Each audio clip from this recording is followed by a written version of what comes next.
Good evening and welcome to a regular meeting of the Boca Raton City Council. It is Tuesday, April 8th, 2025. The time is 6 p.m. Our first item of business is the invocation, which I will deliver.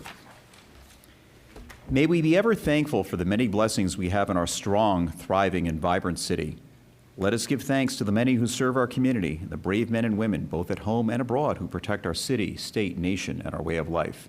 May we find the wisdom to govern among conflicting interests and issues, the ability to discern the needs of the residents of Boca Raton, the grace to work together in harmony for our great city. Now, will everyone please rise and join in the Pledge of Allegiance. I pledge allegiance to the flag of the United States of America and to the republic for which it stands, one nation, under God, indivisible, with liberty and justice for all. Ms. Siddons, will you please call the roll? Mayor Singer. Here. Deputy Mayor Naklis. Here. Councilmember Drucker. Here. Councilmember Thompson. Thankful to be here. Councilmember Wichter. Here. All present. Thank you. Do we have any amendments to the agenda? No amendments. All right, thank you. The next item on the agenda is review of the minutes. We have the workshop meeting of March 17th and the regular meeting of March 18th, 2025. Are there any corrections or additions? Mayor, I move that we adopt the minutes as presented. Thank you. So moved. Second. Second by Mr. Wichter. Any further discussion? All those in favor, please say aye. Aye. The minutes are approved. We have no proclamations or presentations, so we'll turn to board appointments. And the first board for which we're seeking applicants tonight is the Citizens Pedestrian and Bikeway Advisory Board. I see our applicant in the audience, so if you'll please come forward, give your name and address, and you have up to 3 minutes to tell us why you want to serve. And actually, before you speak, Mr. Castellanos, does anyone want to, any member of the public who's not interviewing, wish to speak on any of the board appointments? Seeing no one come forward, please go ahead.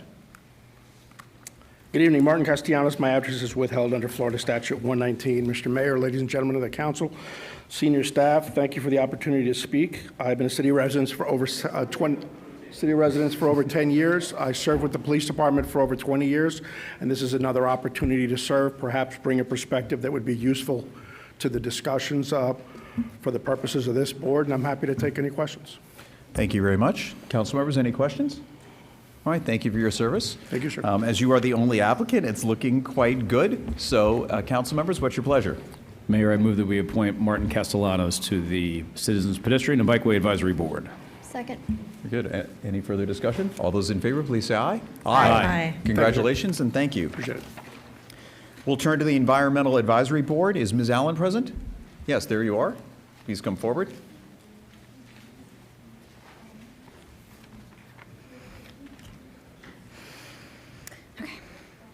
Erica Allen, 540 Northeast Wavecrest Way, Boca Raton, Florida.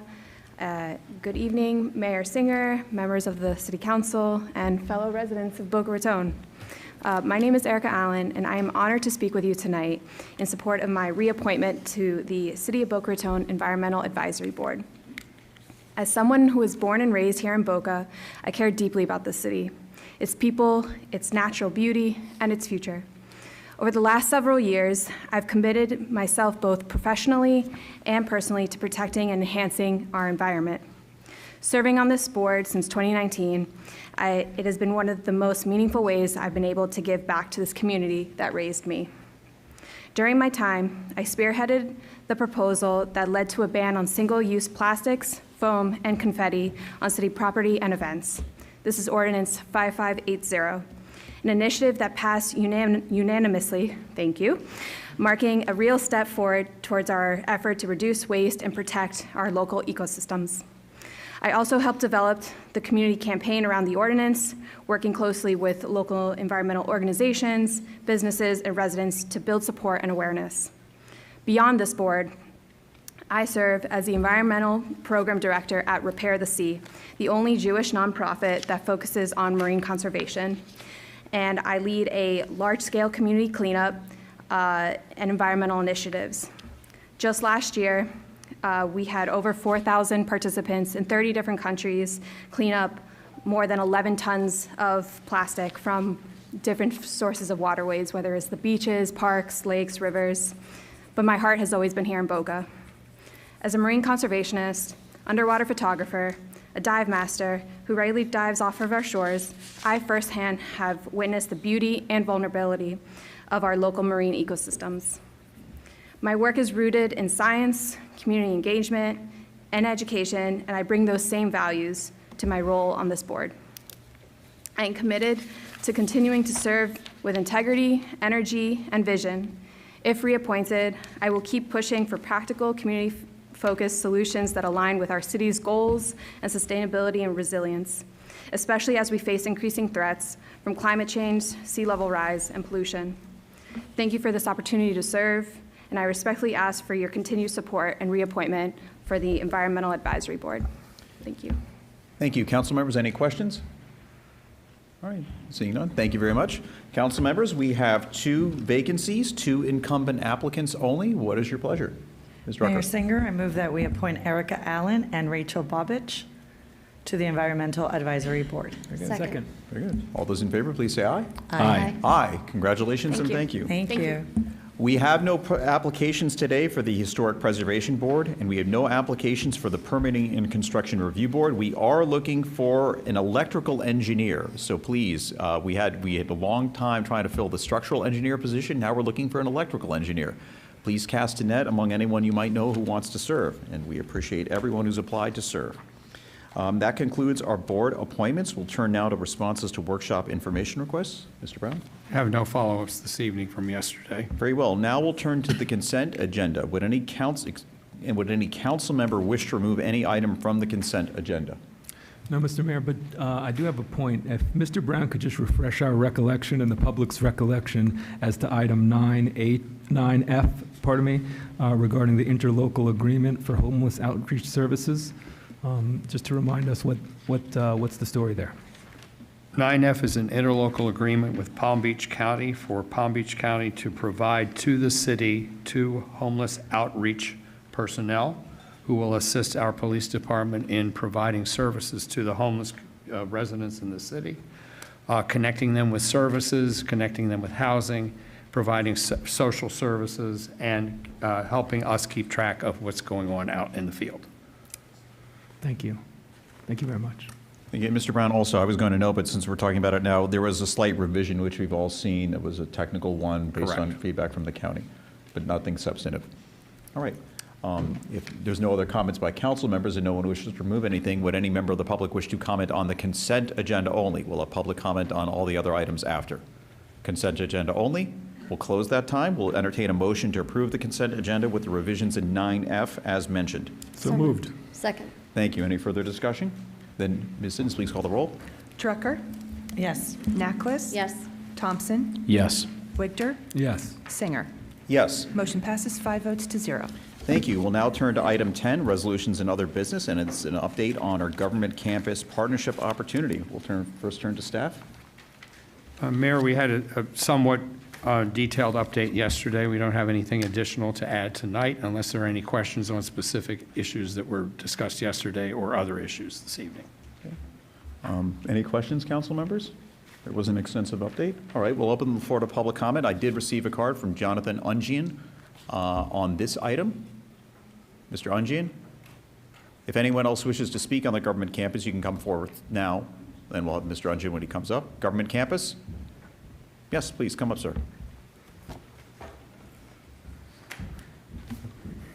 This is the redevelopment of the downtown area, the sports facilities. Yes, the downtown campus, or City Hall campus. Please give your name and address, sir. My name is Stuart Thorne. I'm a long-time resident, 1145 Northeast 5th Avenue in Boca.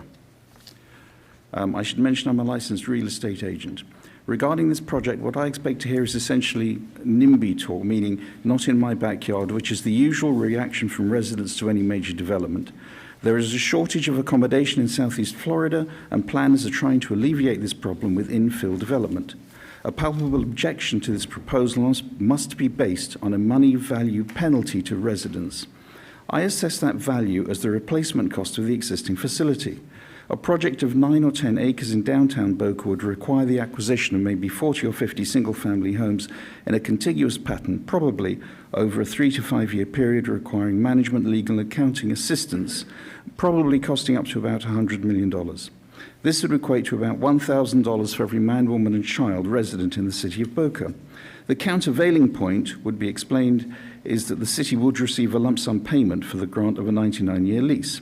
That would be justified by a net present value calculation, but such a calculation I would dismiss as statistical manipulation. The total development over 1,000 residential units, office space, hotel and retail space should have a retail value in the area of $1 billion. My objection is that residents effectively are paying a tax through the metamorphosis of a community facility into a series of buildings, but we are not receiving a tangible benefit from a billion-dollar bonanza. A sports facility for the benefit of residents could be incorporated in this new development, and I would propose that the 99-year lease is placed in a new corporation that conducts an IPO where the investment units are offered by saleable right to city residents, and any resident who does not wish to invest can sell those rights and perhaps recover some of the value penalty they will experience through the redevelopment of this facility. Thank you very much. Anyone else wishing to comment on this item? Item 10, last call.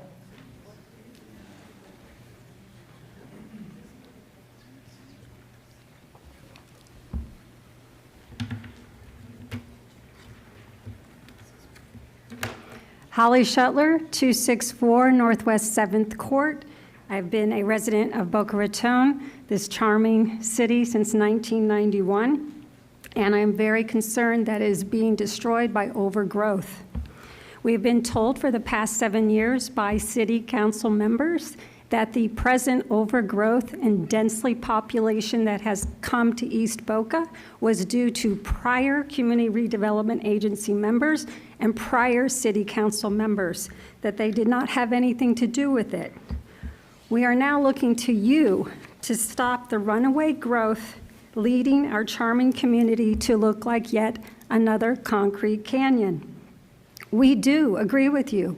We need 3 new buildings for our city, but we cannot support 1,100 more units and a hotel on Palmetto Park Road and 2nd Avenue.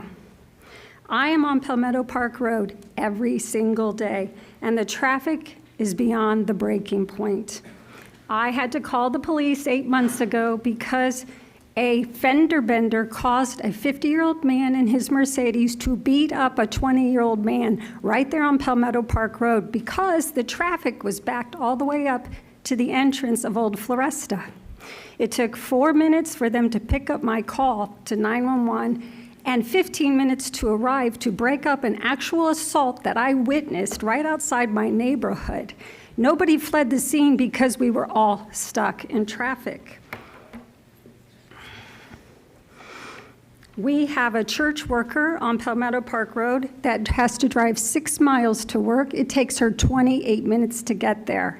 I have a law firm. I have lost 2 paralegals because their drive on 441 in is faster than coming from Glades Road, East Boca, or Palmetto Park Road to East Boca.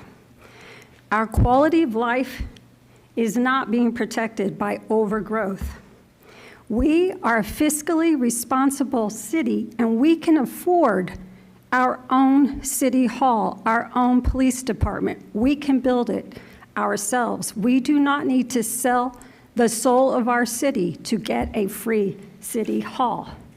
I am very much against selling our land, and you know a 99-year lease is really a sale, selling our land to a developer. And finally, I was a little disappointed that in that contract, you would not put back in the interim agreement that you will not take campaign contributions from this developer. If Tara Frisbee didn't care that it was in there, why did we? Thank you.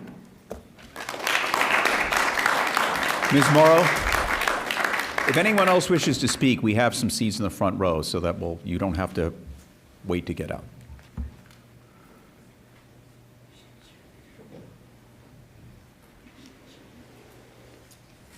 Please just take a seat in the front row, sir. No, Ms. Morrow, you can go ahead. Did you want to speak? What? After him. Oh. Hi, Paul Nolan, 624 Northeast 3rd Avenue. I'm not very familiar with the protocol for these types of things, so you have to excuse me. but I got some information from some of my neighbors because I live right there in the downtown area as well. And it is somewhat concerning because it does seem like it's pretty overdeveloped. And again, I don't know if I'm allowed to ask questions or how this protocol works, but what would the benefit be to this plan? Does the council have any benefit that they could explain to us, that any way we would benefit if we lived downtown from this plan as opposed to what we currently have there? And Mr. Nolan, welcome. Our practice is not to go back and forth with questions, so make your comments at the end. We'll try to respond to some of these questions, and that's one we can certainly respond to. Okay, well, I would speak to the traffic. The traffic would be, I mean, it's a pretty major issue on Palmetto.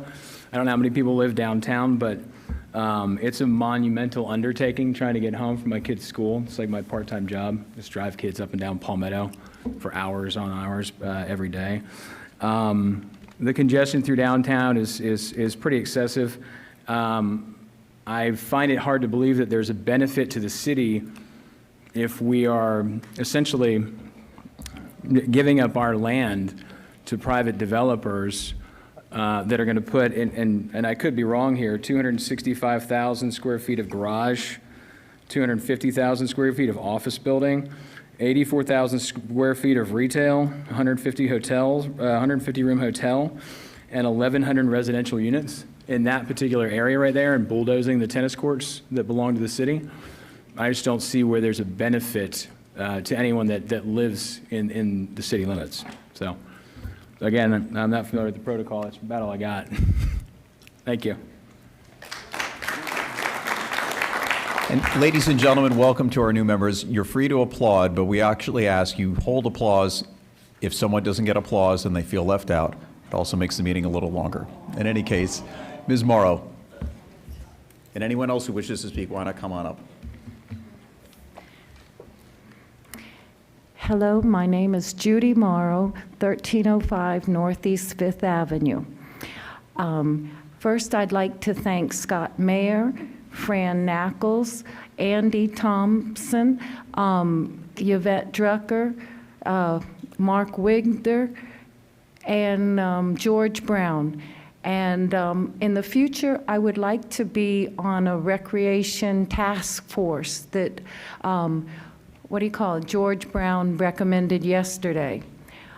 Also, I am trusting the city and Fran Nackles and Brianna Harms and the other people that are working so hard to replace our 10 clay tennis courts and as many as they can on the site.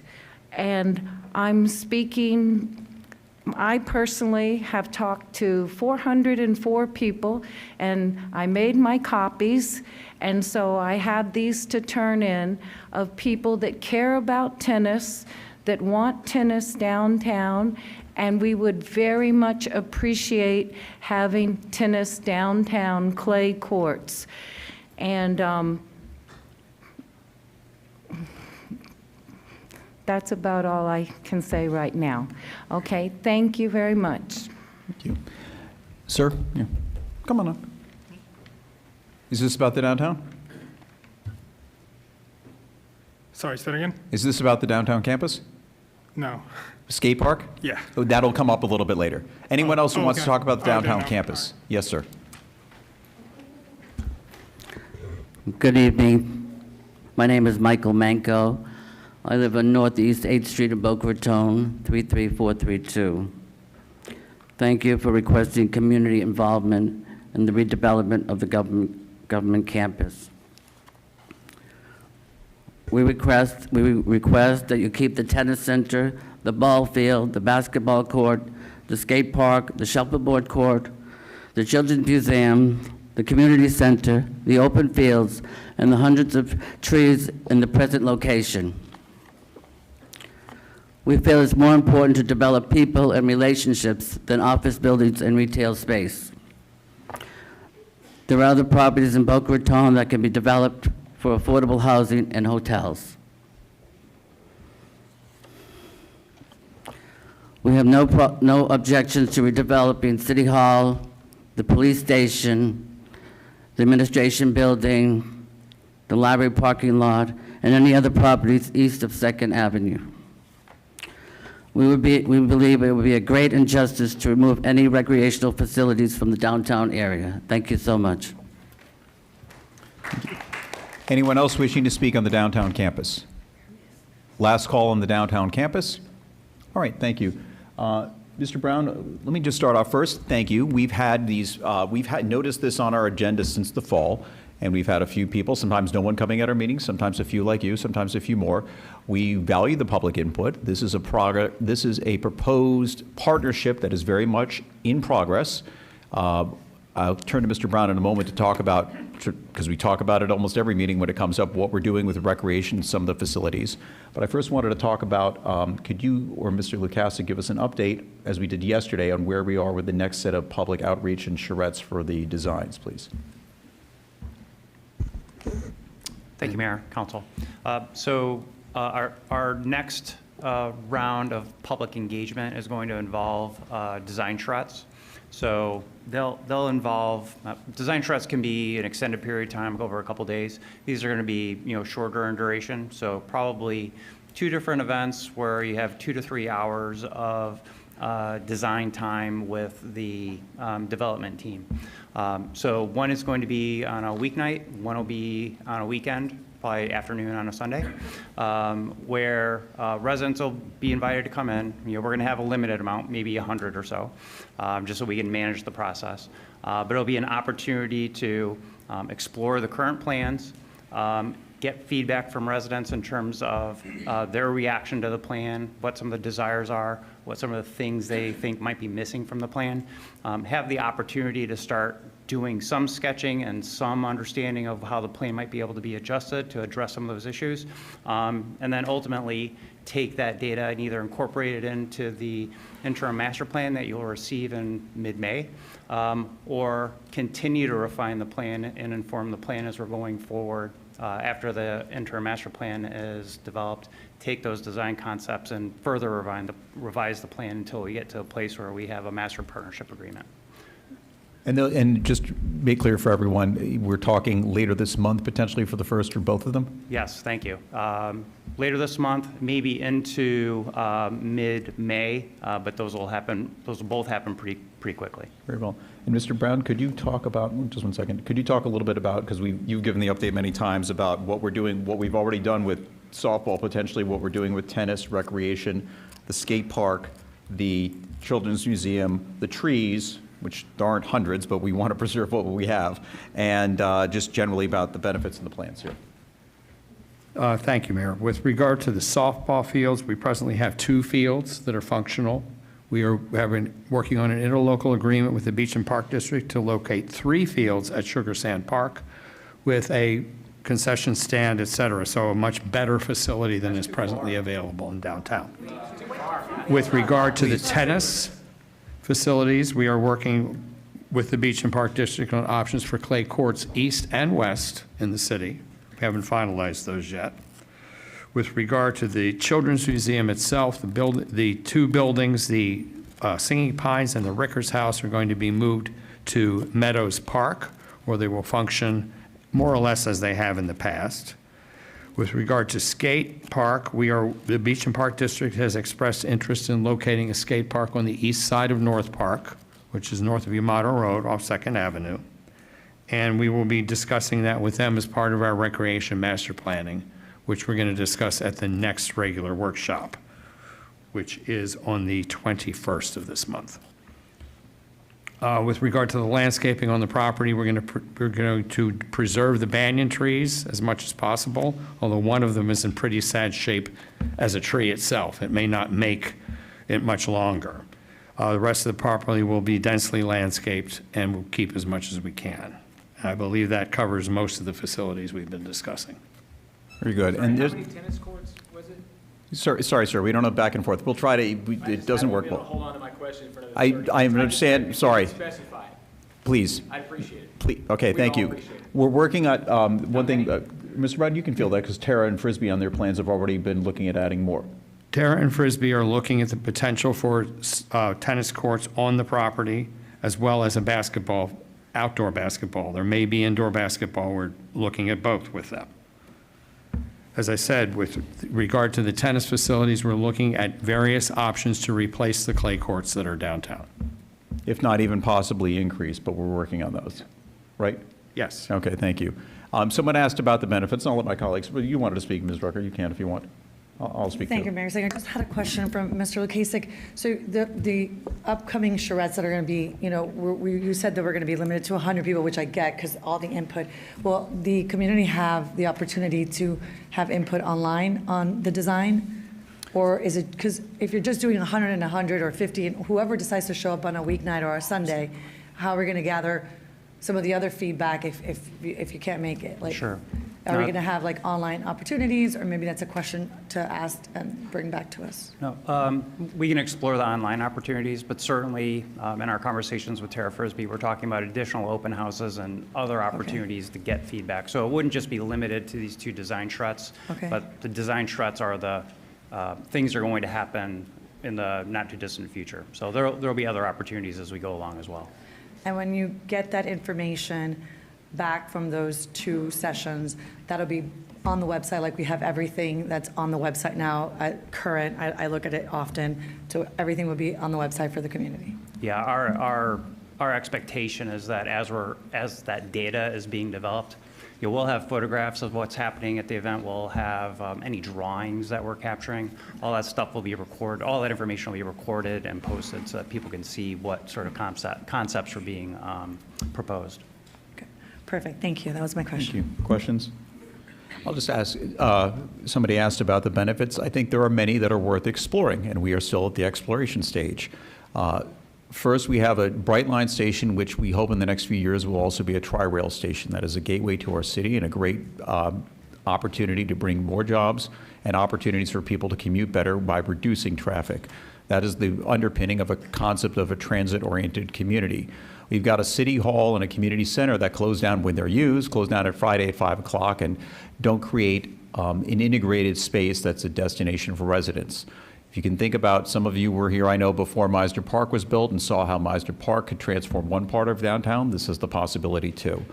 The housing, including a component of affordable housing, can also provide, we've asked that the developers make that available to city employees. It can be a recruitment tool and help our police officers, firefighters, other city employees, and teachers find places to live within the city. And when we're talking affordable, it's really more attainable. There's a higher level there.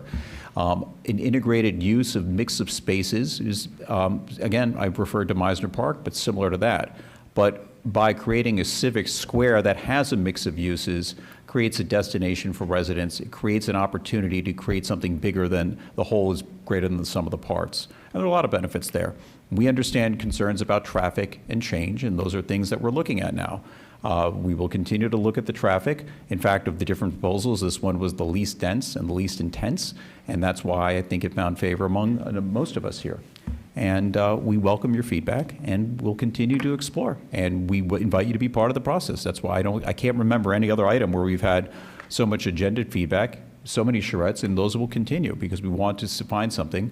And I know that you'll say here, no one spoke in favor of this today. There are a lot of people who are in favor of it, they just didn't come to meetings today. So we will continue to explore things and appreciate your being here. Any other comments on the downtown? All right. Then we'll move on to item 11, quasi-judicial and related public hearings. And this matter will be governed by the quasi-judicial procedures that are part of the agenda. Items A1 and A2 will be combined because they are interrelated. A separate vote will be taken on each item.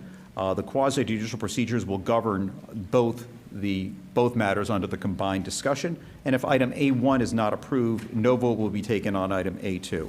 So, Ms. Siddons, would you please read the title of Resolution 45, 2025 and 46, 2025?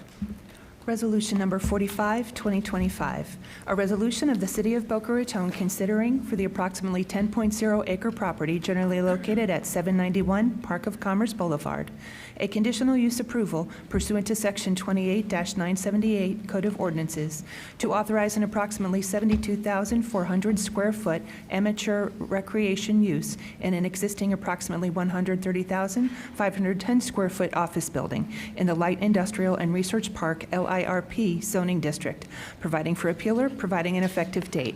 Resolution number 46, 2025.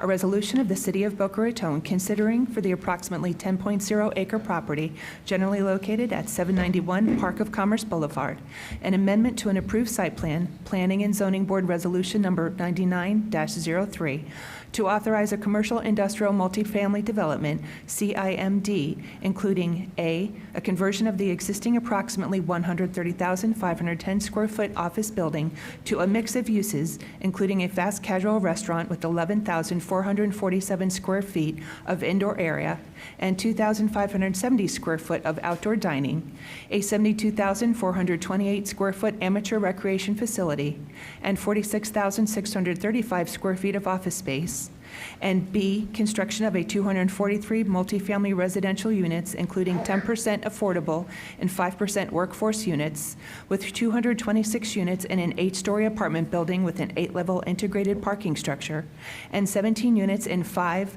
3-story townhome-style buildings, together with a technical deviation from Section 23-190B Code of Ordinances, to increase the maximum length of 2 parking rows from 250 feet to 296 feet, and considering the abandonment of a portion of a 12-foot waterline easement, providing for appealer and specifically repealing Planning and Zoning Board Resolution number 93-12, providing an effective date. Thank you. And at this point, I'll ask Mr. Kaler to review the quasi-judicial procedure that will govern the public hearing on these items. Good evening, council members, mayor. In accordance with the city council's adopted rules and 2-27 of the city's code, each applicant requesting approval, relief, or other action from the city council shall disclose at the commencement of the public hearing any consideration or payment provided or committed directly or on its behalf for an agreement to support or withhold objection to the requested relief or action tonight. A summary of the quasi-judicial procedures that govern this proceeding is attached to the agenda, and a copy can be obtained from the city clerk. Thank you. At this point, I'll ask council members if they have any ex parte communications they wish to disclose. Mr. Thompson?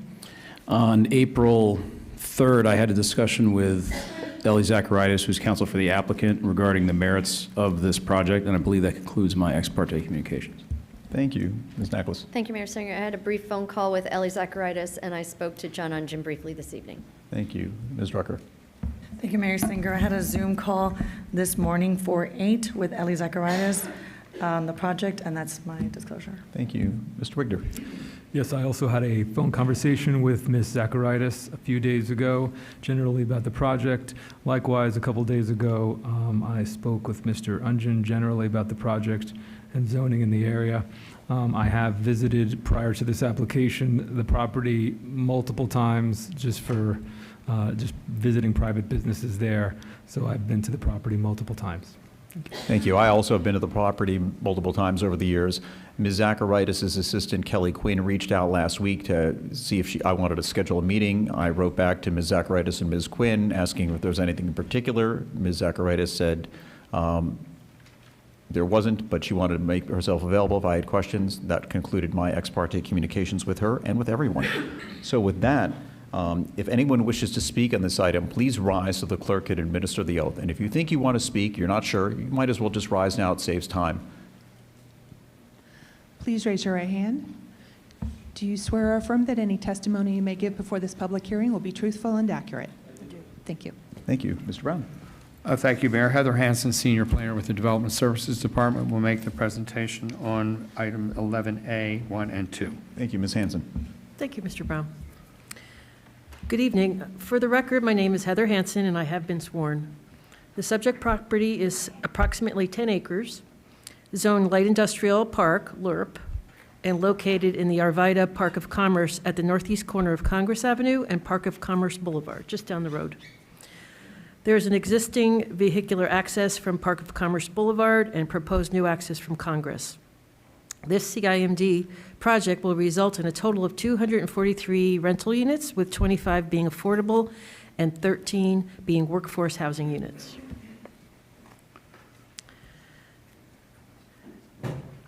The existing office building, which will remain, this is a photo of it, is approximately 130,510 square feet and will be reconfigured on the interior.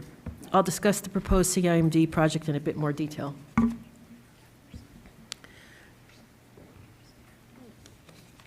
let's see, it's out of order. The conditional use site plan and easement abandonment approvals would authorize conversion of the approximately 130,000 square foot office building to a mix of uses, including about 11,000 square feet of a fast casual restaurant with an additional 2,500 square feet of outdoor dining. So that's in this location. We're going to look at the floor plan shortly. 72,000 square foot amateur recreation facility and 46,000 square foot of office to remain. And there are 2 businesses in there that are going to take up space on both the first and the second floor. Then it also includes, this is the CIMD part, try to get this here, the construction of an 8-story, 226-unit residential tower with an integrated parking garage located on the west side of the existing office building. Construction of 17 3-story residential units there's 5 different buildings located east of the existing office.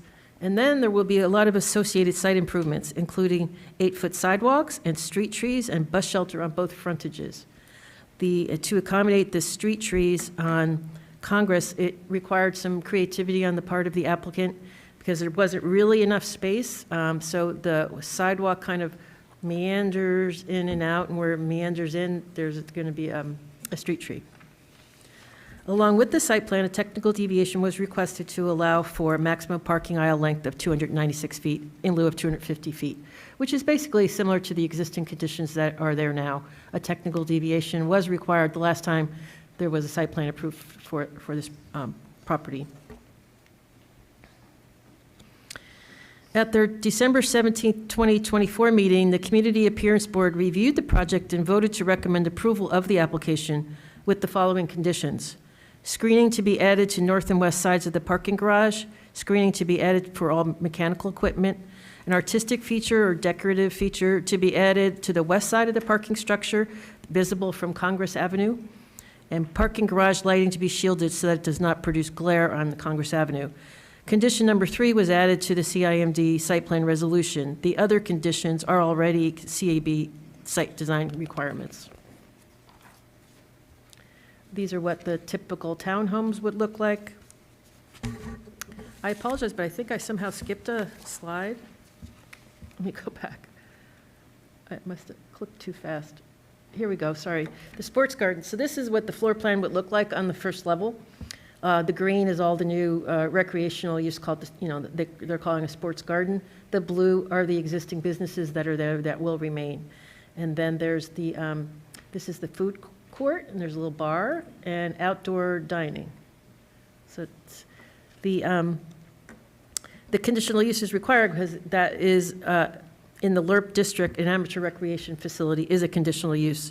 It'll be open to the public and includes a variety of sports courts and activity areas, such as ninja course, climbing walls, mini golf, interactive trampoline, a tag area, aerial assault, soft play, a toddler area, lockers. All activities will be located interior of the existing office building. There's also a food court and bar and outdoor seating, as I mentioned. All right, sorry about that. Let me skip forward again.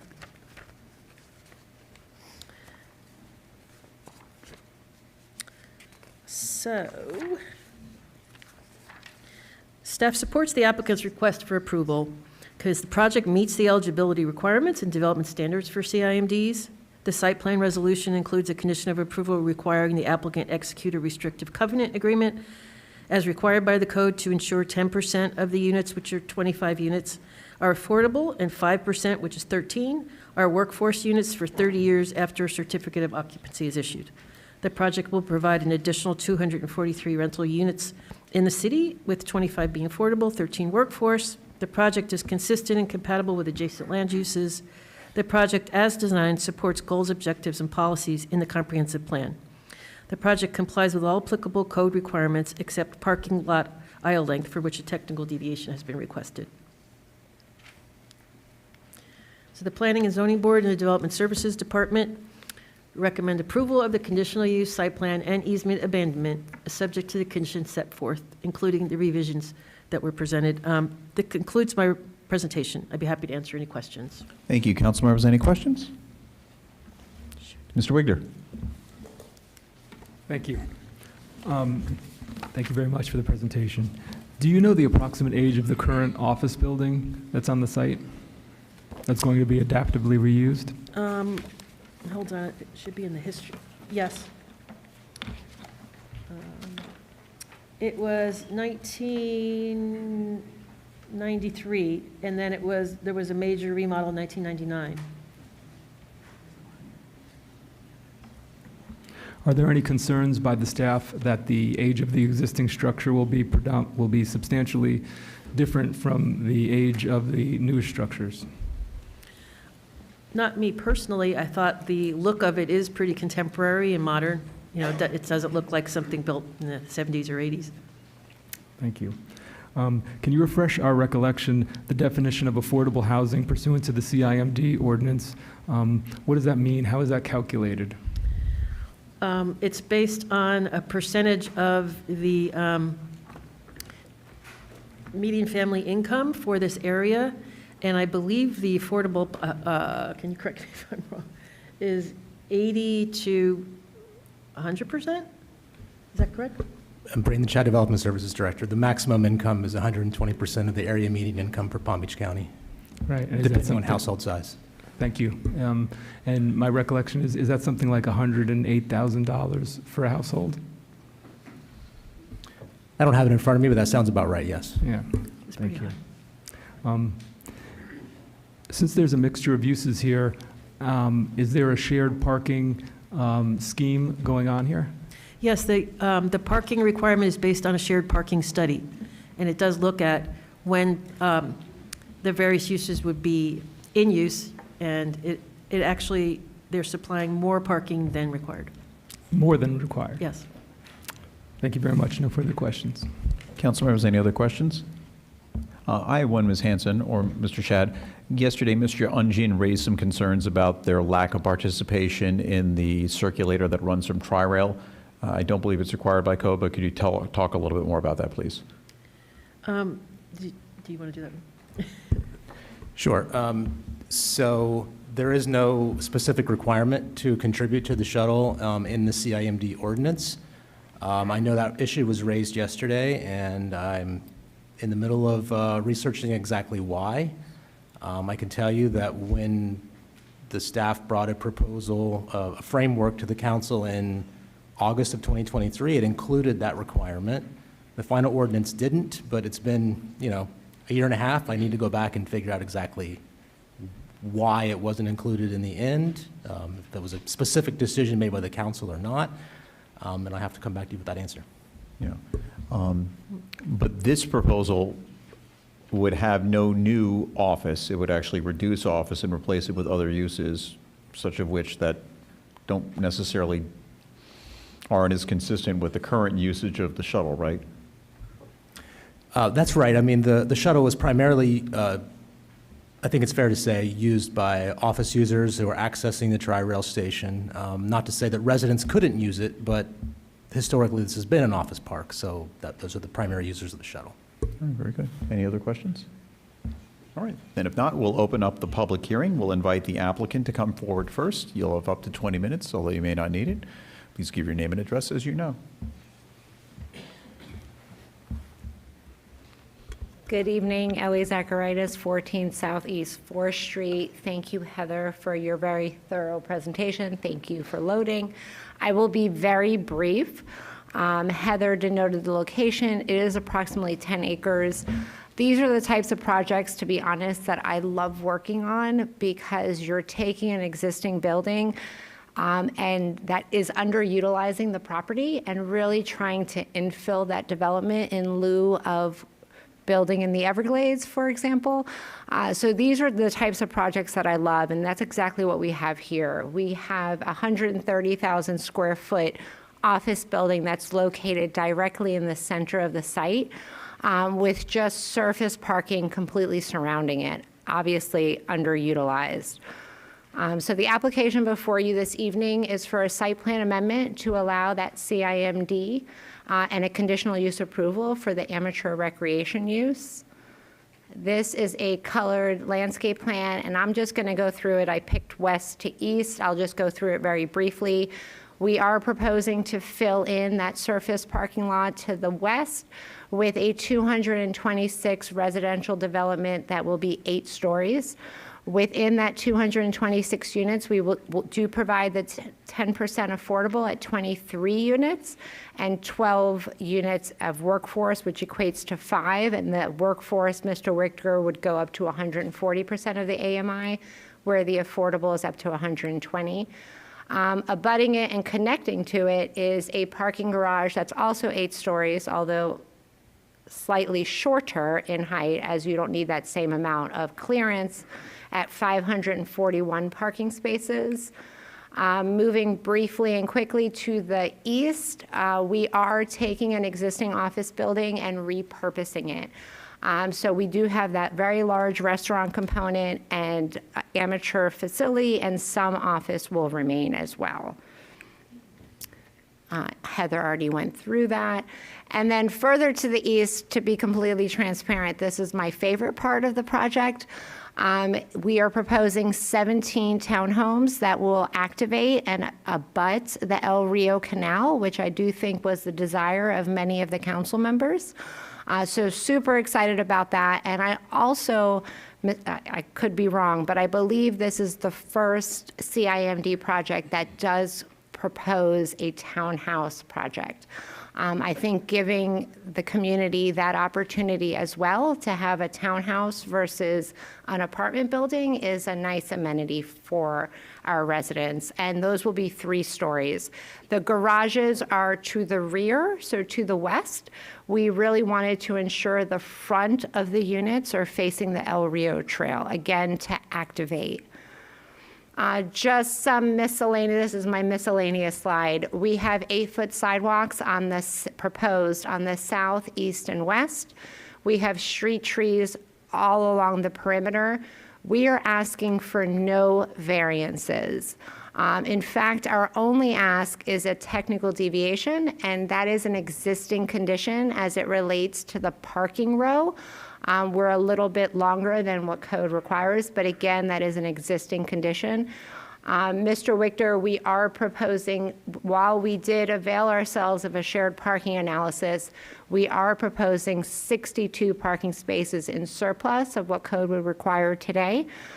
This is not very typical of me to stand up here and tell you that we're adding more parking than is required, but we have very high hopes that our amateur athletic facility will be very successful, and we're hoping that on the weekends when all the residents are home and their cars are parked, that there is ample parking for people to come to the amateur facility as well. Again, no variances, so I don't need to go through this. We've met all code requirements. We have met, in staff's opinion and our opinion, we have met all the criteria of the site plan, and staff recommends approval. Similarly with the technical deviation, staff recommends approval. Conditional use, we've met all that criteria, and staff recommends approval. Please go a little slower with the slides, sorry. though. People are trying to read at home. Just go back. Oh, sorry. Thank you. You want me to start from the beginning? No, I think 5 seconds a slide is okay. Thank you. Okay, I'll just hold it up there.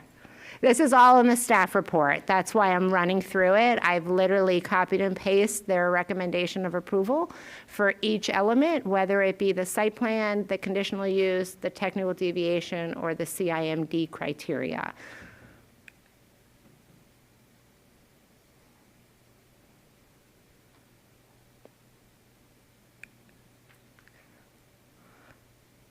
I've never been asked to slow down, Mr. Mayor. I find that hard to believe in your career, given your speed of talking, but that's okay. All right, and so some pretty pictures. I absolutely love the design. HDA Architects, Alice DeAngelis designed this building. And so this is on the corner. This is obviously the 8-story multifamily that will sit on the corner of Park of Commerce and Congress. Zacharias, go back 2 slides, please. The building on the left side, that's the garage, and it's got cladding to make it look better than just a garage? That's correct. And we're still going to continue to work with staff based on CAB conditions to beautify that west facade as well. Thank you. This is the drop-off entrance, which would be facing east. And these are the townhomes. Again, this is facing east, so this is the west facade. Like I noted, the garages will be on that west facade in order to activate the east on the El Rio Trail. And hopefully, people will utilize it. And with that, we're here to answer any questions. Thank you. Council members, any questions? I do. Could you talk a little bit more about the recreational user and the restaurant use? Will the restaurant be separate so people in the neighborhood or people anywhere can drive to the restaurant, not go to the recreation? So it is part and parcel of the interior, but it will absolutely be open to the public. So if you're not interested in playing pickleball and you just want to have dinner, that is absolutely a possibility. So let me see if this works. Okay, so this is the food court that we're looking at. And this is outdoor patio and then a bar and seating. So absolutely, you can come and just eat, but you would be walking through the facility. I'm frozen. I see. Sorry. You would be walking from here through, I mean, not too much, Mr. Mayor, but yes, you would have to walk through the facility to get to the food court. Got it. All right. Mr. Wigder.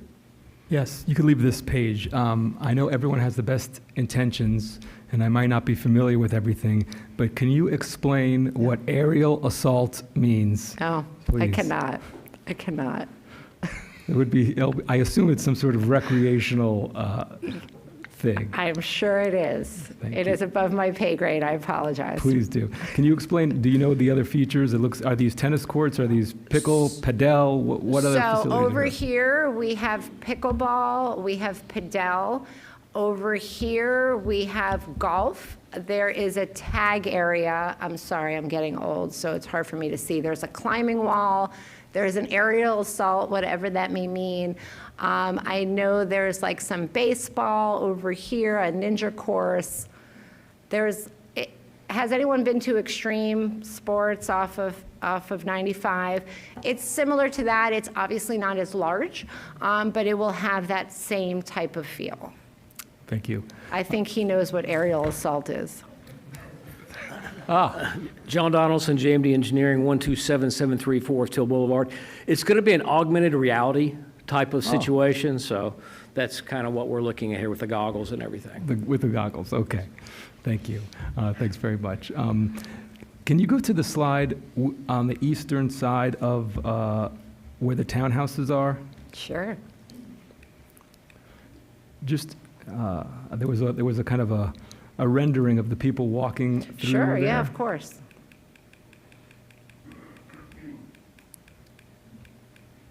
Something like that, right. So on this side, I guess on the eastern boundary, there's no vehicular traffic outside the front doors of these townhouses. All vehicular traffic will be in the rear, kind of like a new urbanism concept, and this will be just... That's correct, and that was on purpose. We did not want vehicles abutting the El Rio Trail. We wanted people abutting the El Rio Trail.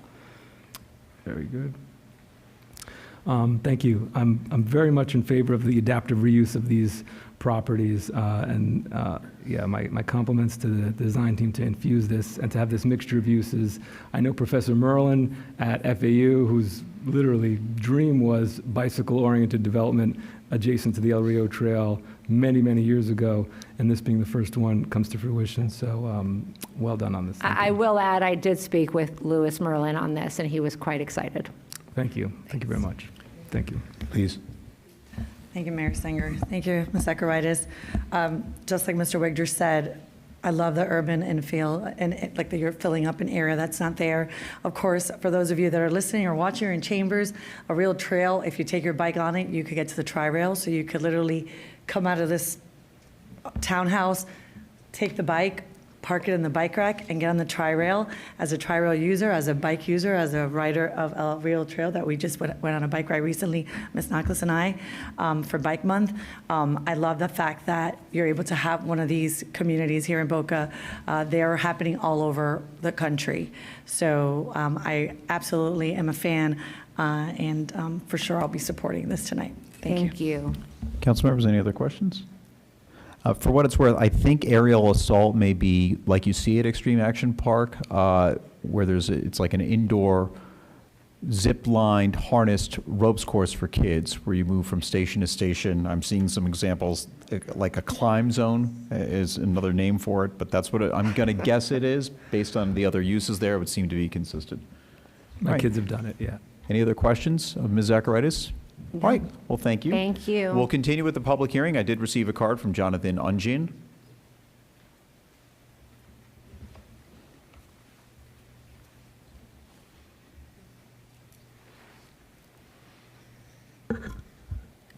Jonathan Unjin, 6501 Congress Avenue. So let me start off and say I am fully supportive of this project. I think that some thoughts need to be given, though, and I don't know if you can put up the slide of this parcel. That'd be great. But my concern is, and we're not giving this property owner or this city potentially what's best for this land, which would be not necessarily just a repurpose of this, but maybe they would want more development. However, they're capped at the units per acre, and I see the map there. So where this whole development is happening is literally on a sliver of what looks to be a quarter of these 10 acres.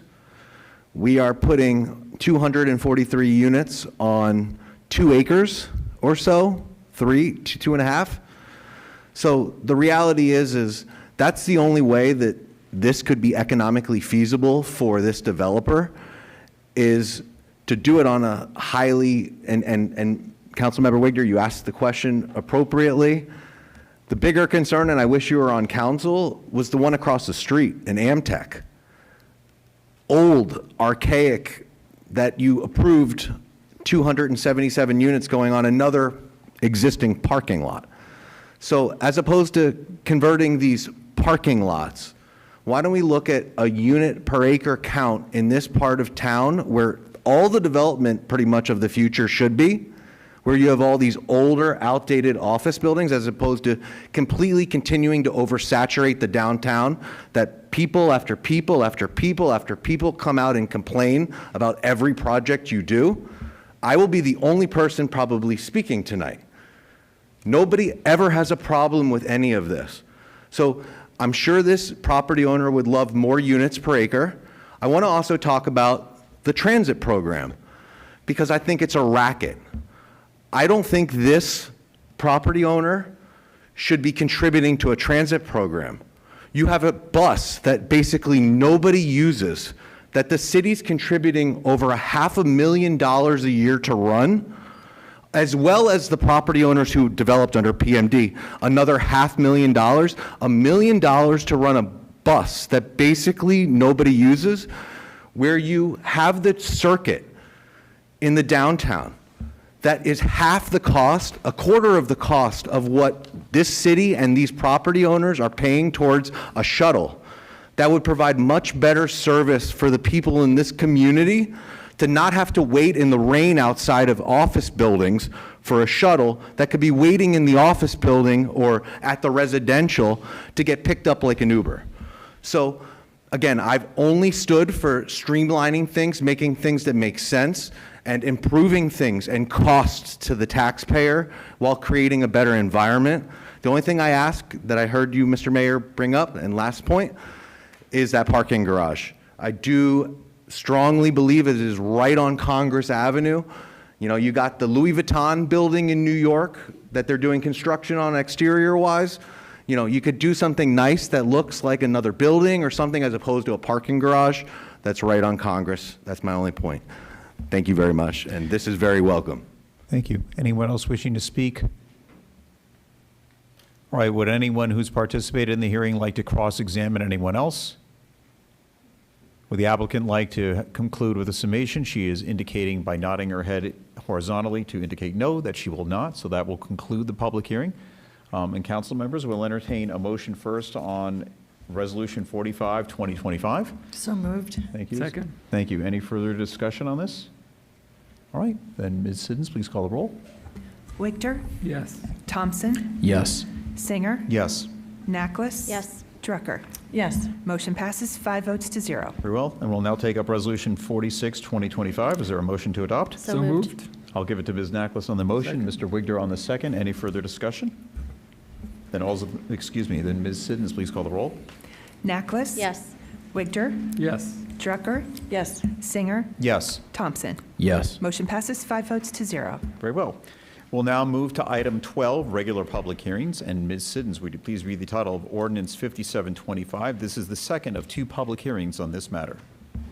Ordinance number 5725, an ordinance of the City of Boca Raton amending the city's comprehensive plan, future land use element, policy LU1110, to add private transportation facilities to the list of major semi-public uses as principal permitted uses in the institutional, PI, future land use category, providing for severability, providing for appealer, providing an effective date.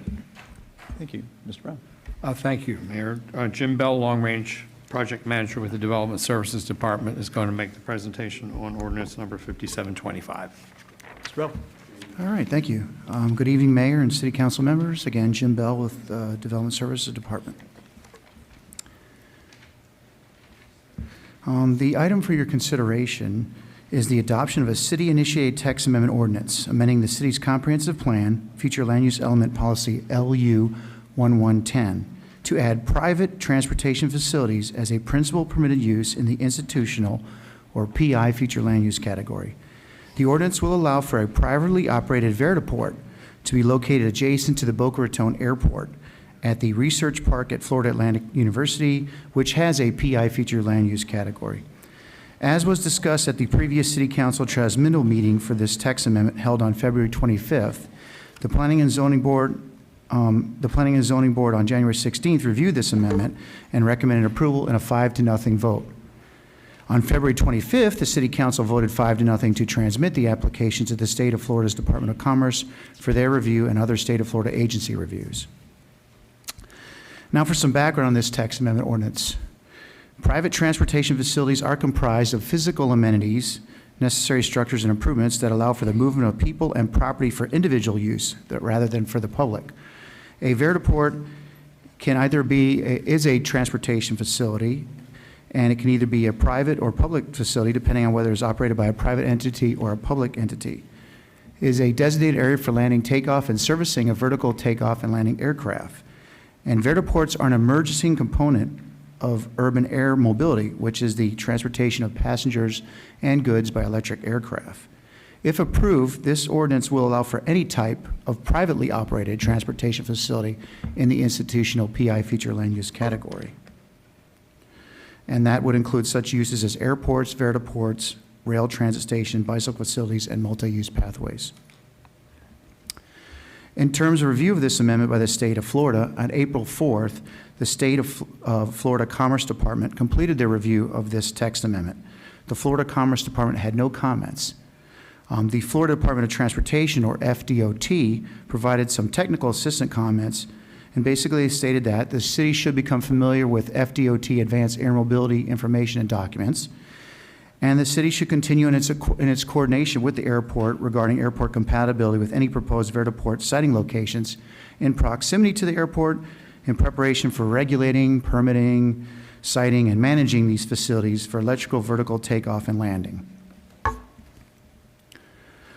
In conclusion, private transportation facilities are consistent and compatible with major semi-public uses, and it is a land use that is consistent, such as multi-purpose public assembly areas, both public and private, and large private schools, which are currently permitted uses in the institutional future land use category. The ordinance will allow privately operated transportation facilities on properties in the PI category that will also serve a broader community need, including but not limited to airports, vertiports, rail stations, bicycle facilities, and multi-use pathways. The ordinance allows the city to adapt to emerging technologies and changing circumstances in the future movement of people and property.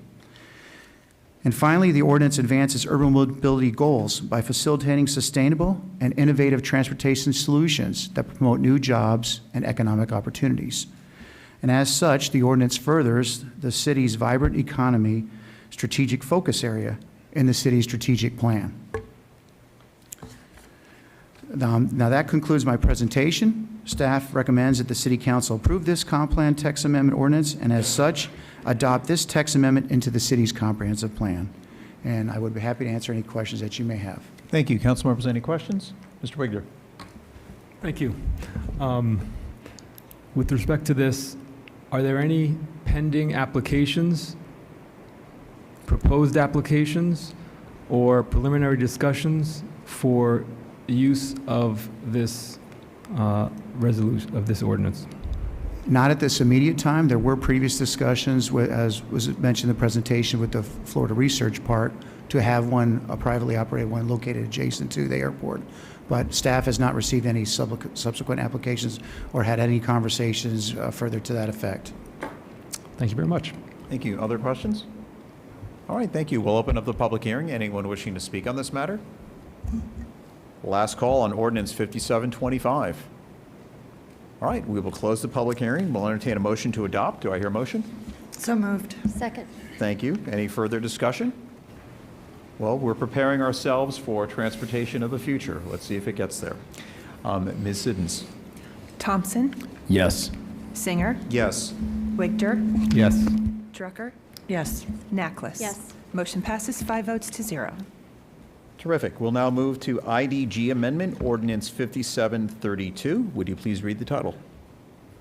Ordinance number 5732, an ordinance of the City of Boca Raton amending ordinance number 4035, the Boca Raton Downtown Development of Regional Impact, DDRI, Development Order, as amended, specifically the Downtown Quality Development Regulations, to modify the established architectural base standards for certain applications for downtown quality projects, providing for severability, providing for appealer, providing an effective date. Thank you. Mr. Brown. Thank you, Mayor. Chief Planner Tomasz bin Rahman will make the presentation on ordinance number 5732. Ms. Roman. Thank you, Mr. Brown. Good evening, Mayor, Council members. My name is Tomasz bin Rahman, Chief Planner with Development Services. Tonight, I'm presenting the Interim Design Guidelines Amendment for the Downtown Development of Regional Impact, or DDRI regulations. To give you a little background, the IDG was enacted in 2008 to provide an alternative to the 1992 design guidelines that was established with Ordinance 4035.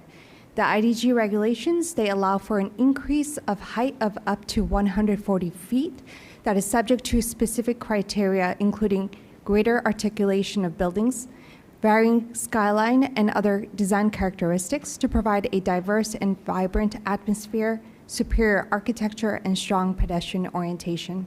And a project that is submitted pursuant to the IDG is referred to the Downtown Quality Project. The proposed amendments will amend architectural standards, specifically the standards requiring bays with these projects. The current IDG standards, they're very precise, so this will provide some flexibility, especially for some of the more contemporary buildings that the City Council have wished to see in the downtown and that we're currently seeing with our development projects. It includes alternative design solutions so that any future projects with unique circumstances, such as those with an irregularly shaped lot, those projects can seek this alternative design solution. And the proposed amendment is consistent with the recent amendments that were to support design flexibility in the city's downtown. The Planning and Zoning Board recommended approval of this proposed amendment, and staff is also recommending approval of this proposed amendment. The city's design consultant for the downtown, Ms. Caitlin Forbes, is here this evening and can answer any questions you have. And this concludes my presentation. Thank you. Thank you. Council members, any questions? I have one. Ms. Rahman, it wasn't in your presentation, but it's in the staff report. I remember the concern years ago when that long building on East Palmetto Park Road came up. I believe at the time it was Archstone. I know it's since changed names, that it was very long and it looked like it had one facade. Could you just tell everyone that these amendments also have a requirement that you're breaking up the appearance of a building if it happens to be longer than 100 feet? Right, so with the IDG, it is repeated throughout the package that it is to prevent a monolithic structure. And there are a set of requirements that prevent that from happening so that there's multiple ways that pedestrians can be engaged to the building. And the proposed amendments is still consistent with that requirement. So it's supposed to look like a series of smaller buildings at the ground? Exactly. Very yes. good. All right, any other questions? Then if not, we'll open up the public hearing. Anyone wishing to speak on this item? Last call. We will close the public hearing on ordinance 5732, and we'll entertain a motion to adopt. So moved. Second. Thank you. I'll give it to Wigder and Naklis in that order. And then any further discussion? I'll just say we've come a long way. There were days that there were a number of concerns with the IDG, and I think staff over time has now improved things. And again, we're trying to reflect back on lessons we've learned from some of the first projects, and these are improvements. So I intend to support it. Any further discussion? Then Ms. Siddons, please. Singer. Yes. Naklis. Yes. Drucker. Yes. Thompson. Yes. Wigder. Yes. Motion passes 5 votes to 0. Thank you. And would you please read the title of ordinance 5733? Ordinance number 5733, an ordinance of the City of Boca Raton authorizing the city manager and city clerk to execute a non-exclusive construction and demolition, CND, debris collection and disposal services franchise agreement with Wasteline Solutions, Inc., pursuant to Section 14-21 Code of Ordinances, providing for severability, providing for appealer, providing an effective date. Thank you. Mr. Brown. Thank you, Mayor. Lauren Burek, who's the Deputy Director of our Public Works and Engineering Department, is going to make the presentation on ordinance number 5733. Ms. Burek. Good evening, Mayor and City Council. I'm Lauren Burek, your Public Works and Engineering Deputy Director. Pursuant to Section 1421 of the city's Code of Ordinances, Wasteline Solutions submitted an application to our department for construction and demolition, C&D, disposal services. This proposed ordinance will authorize the mayor and city clerk to execute a non-exclusive franchise agreement with Wasteline Solutions, Inc. If you remember from the last meeting, we currently have 9 active franchise agreements in place now with the city. This will be the 10th. Along with all the other C&D haulers, the new vendor will pay an annual fee to the city plus 15% of their monthly gross revenues. As mentioned before, their total revenue for C&D franchise operators last fiscal year was just shy of $1 million. The application met the minimum requirements set forth in Section 14-21. Therefore, staff recommends this ordinance. Any questions? Thank you. Any questions? All right, seeing none, we'll open up the public hearing. Anyone wishing to speak on this item? Last call on ordinance 5733. We will close the public hearing. We'll entertain a motion to adopt. Do I hear a motion? I move to adopt ordinance 5733. Thank you. Second. Thank you. Second to Ms. Naklis. Any further discussion? Ms. Siddons, please. Drucker. Yes. Naklis. Yes. Thompson. Yes. Wigder. Yes. Singer. Yes. Motion passes 5 votes to 0. Very well. We'll now turn to regular public hearings for settlements. And would you please read the title of Resolution 51, 2025? Resolution number 51, 2025, a resolution of the City of Boca Raton authorizing the settlement of a claim by Michael Williams, case number 502022 CA0-12544 XXXXMB, providing for severability, providing for appealer, providing an effective date. Thank you. Mr. Brown. Thank you, Mayor. Pursuant to city code, any litigation settlement in excess of $50,000 requires approval by the city council by resolution. After careful consideration of a liability and damages analysis in the matter of Michael Williams versus City of Boca Raton, prepared by the city's outside counsel and previously provided to the council members, staff supports and recommends approval of a negotiated settlement agreement in the amount of $175,000. I'm happy to answer any questions. Thank you. Council members, any questions? All right, seeing none, we'll open up the public hearing. Anyone wishing to speak? Last call. We'll close the public hearing. We'll entertain a motion to adopt Resolution 51, 2025. Mayor, I move that we adopt Resolution 51-2025. Thank you. Second? Second. Thank you, Mr. Wigder. Any further discussion? Then Ms. Siddons, please. Wigder. Yes. Thompson. Yes. Singer. Yes. Naklis. Yes. Drucker. Yes. Motion passes 5 votes to 0. Very well, thank you. We've now reached the time in our meeting for public requests. I do have about half a dozen cards, so when I call your name, please come forward, give your name and address. You'll have up to 3 minutes. Anyone who didn't submit a card can come forward and speak too. If you're on the aisle and you want to come up, there are plenty of seats in the front row on both sides if you want to get closer. But George Myers and Molly Foreman first.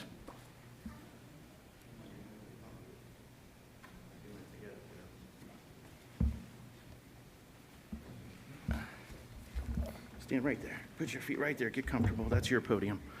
Yeah, there they are. So let me just make sure I know how to work this bad boy here.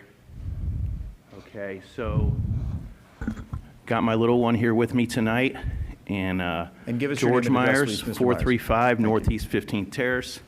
Thomas Hansborough was the magistrate that ordered all this stopping, especially these dumpsters. He has since passed. City continues to let it happen. More trash behind our home. City continues to let it happen. Those dumpsters are supposed to be in corrals. Lids are supposed to be closed. More trash. This is all recent. This is the sign we've had to hang in front of our house for over 65 days, hoping that we would end up in front of a magistrate so we could tell the truth. This is what's going on behind our home. If you were to zoom in on the digital photo, you'll see the chemicals there. You see the woman with the gloves working there. She's spot cleaning all of the laundry every day, all day. The chemicals are happening. This is one machine that you guys put in the permit application, but you don't have any product specifications, no decibels. You know that that's supposed to be done for all the equipment in there, all the new equipment. I've asked for it several times. This is what's going on. We have an industrial dry cleaners in a residential zone, a B2, B4 zone. That's some of the machinery. That's the boiler room that all the equipment's supposed to be in. This is where I went to the building department this morning, Mr. Brown, and your staff told me that there is no denied approval for this permit. I, of course, had a photo. I just wanted to box you guys in again.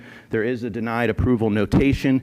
You had the person waive or withdraw that permit, James Batmasium and his architect, Doug Muwa. Want to make sure I get that last name right. And you had him withdraw that permit and then reapply under the same permit. You ignored those notes. And the person you went to, because you got the denied approval, was a plan reviewer that was on his deathbed, and you got him to sign off on these plans. Again, the equipment, there's supposed to be 2 videos here. I'm not sure where they are. There's supposed to be sound with those videos. I was told that at 3 p.m. today. It shows the gases and the steam. Oh, there's what I'm looking for. So maybe I didn't flip far enough. So this, you'll see that it says $300,000 because that's what James Batmasium's lawyer admitted here, but you have a $10,000 permit. You'll also see that the fire inspector notated CFM over 2,000, which is a very loud machine. It'll shake the whole building, and that's what it's been doing to us since the inception of this permit in 22, 23. Again, there's no product specification, nothing, no decibel, no size dimensions. You just torture us. Yep, okay, we got a little time here. I wish I could fast forward, but you're going to see the steam. It'll only take a second. Or gas. Steam is a gas. Again, though, you already saw the poisonous chemicals on the shelf with the worker back there.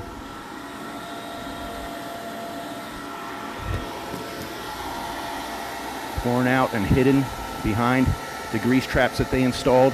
Just coming out. And I need one more video. Let's see if we can do it. 4 seconds to spare. Can we get that one to play? There's more steam. That's where the spot all day long. And it's so noisy, you guys have no idea. That's what drew our attention to all of this is the noise. My wife will explain more. I'm out of time. 3 minutes or less, Mr. Singer. Pretty good, huh? You reduced the time for me from 5 to 3 and mentioned my name. No, sir, I didn't. But if you want a little more time, I actually have a question for you. So Yes, give you a sir. little more Thank you, time. The slide you showed where there was a $10,000 and then a handwritten notation of $300,000. What is that? James Batmasium's attorney was in here defending what they had done for us back there, all this great work they had done for us because they moved the illegal perk equipment out of there. And I said something about $100,000 because that information was disclosed to me. And she said, no, it was $300,000 we spent. So these are all tax dollars that we're supposed to collect on. It's supposed to be a triple fee, 3.5% times the $300,000 at a triple fee is really what's owed to, well, the citizens. Plus all the other illegal stuff you guys are doing. All right. Ms. Foreman?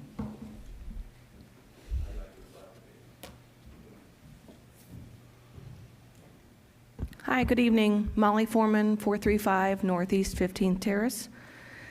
Some city laws that are being broken by corrupt city officials include Municipal Code 28-797K1, laundry and dry cleaning pickup shops, self-service laundries, including coin-operated laundry machines, and in fully enclosed buildings, dry cleaning and pressing establishments which use only non-toxic and non-flammable fluorocarbon solvents and equipment which requires no venting or fumes or gases into the atmosphere. Also, Municipal Code 19-80, 1 and 2. 1 is permits presuming to give authority to violate or cancel the provisions of this building code or other ordinances of the city shall not be valid. 2 is the permit issued shall be construed to the license or proceed with the work and not as authority to violate, cancel, alter, or set aside any of the provisions of this building code or the Florida Building Code. So, with that information, all of this provided in his presentation, there's now sufficient information to open a criminal investigation into the assault using chemical gases against my child, my family, the city as a whole. These owners have already been found guilty of using PERC for over a decade illegally in the city, which I know you guys probably remember us in here frequently a little while back. I'm requesting a police officer to take this presented information and contact me after I leave the podium. At a minimum, Chief Code Officer Enforcement Officer Doug Sheedy, James Batmazian, Marta Batmazian, they allow this assault to happen every day. And we have a lot more evidence to provide if you guys are open. Thank you.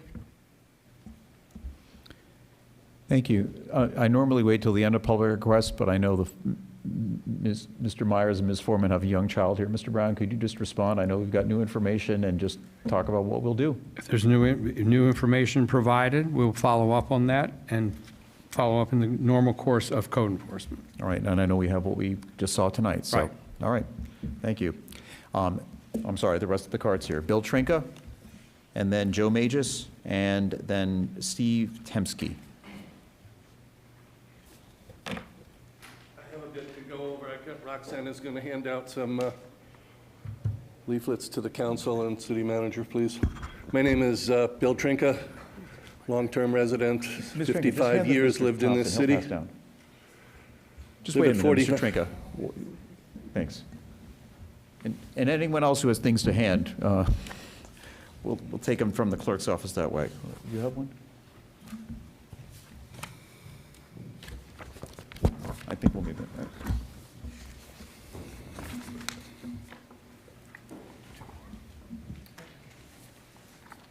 All right, you can start again, Mr. Trinka. My name is Bill Trinka. I live at 4097 Northwest 5th Avenue in Boca Raton. I've lived in this city almost 55 years. Grew up here, enjoyed quite a bit. The first page you have there, it shows the condition of the boat ramp. It's unsafe and improperly maintained. The second page is the back of my head after I fell yesterday and got 8 staples to close that wound because of that lack of proper maintenance. I pay $200 a year to launch at Silver Plum Park. You need to do better.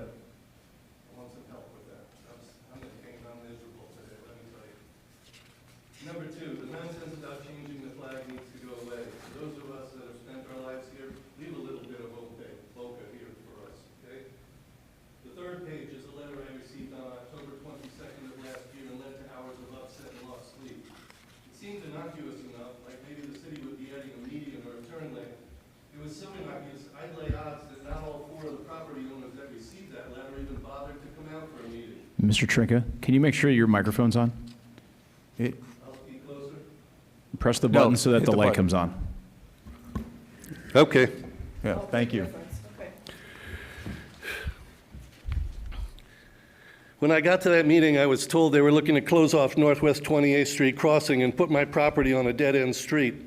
I almost fell out of my chair. I realized right then that if 28th Street was closed off, I and other property owners and businesses in the area would suffer a significant negative financial impact. I find that unacceptable. The fourth page is a letter I received notifying me of a public meeting. This again went out to 4 property owners on Northwest 28th Street. It should have gone out to all the property owners and businesses in that area that would be impacted. There were no signs, no notifications sent or posted for the general public to come and hear what the city had to say at that meeting or voice their objections. I believe this was done to avoid the pushback you would have received because not one of 100 people I spoke to wants that crossing closed off. At the public meeting, Mr. Desat told us how the city had negotiated the requirement from 3 closures to 2 closures and finally to 1 closure to open Jeffrey Street. I immediately filed a FOIA request for documentation of that requirement and negotiation. After several weeks, the only thing that came from that request was that the city would be applying for a permit with FDOT. I sent emails to all of you. I asked for documentation of that negotiation between the city and whatever authority had jurisdiction about the closure. That was on January 16th. It was well over 2 months before I finally got a response from the city manager. That was March 26th. Pages 5, 6, and 7 are copies of those emails.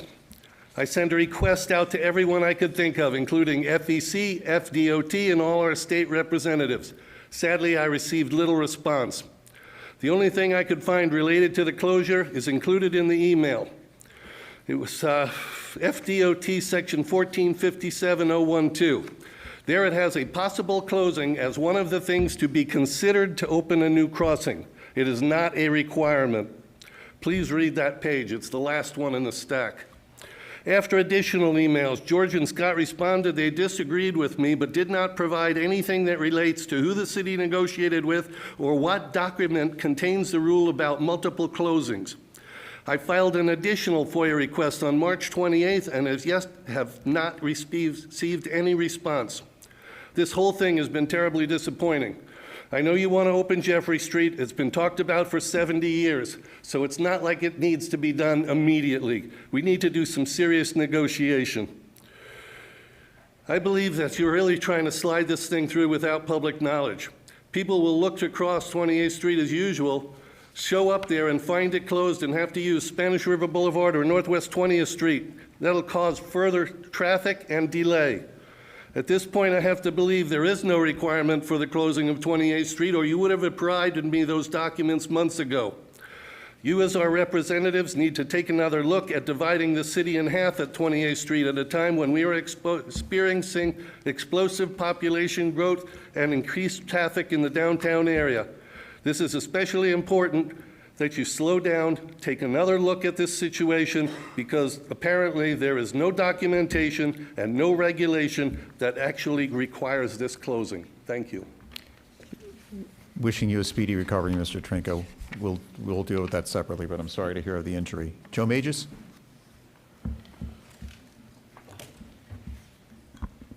Good evening. Joe Magis, 254 Northeast 5th Street in Boca.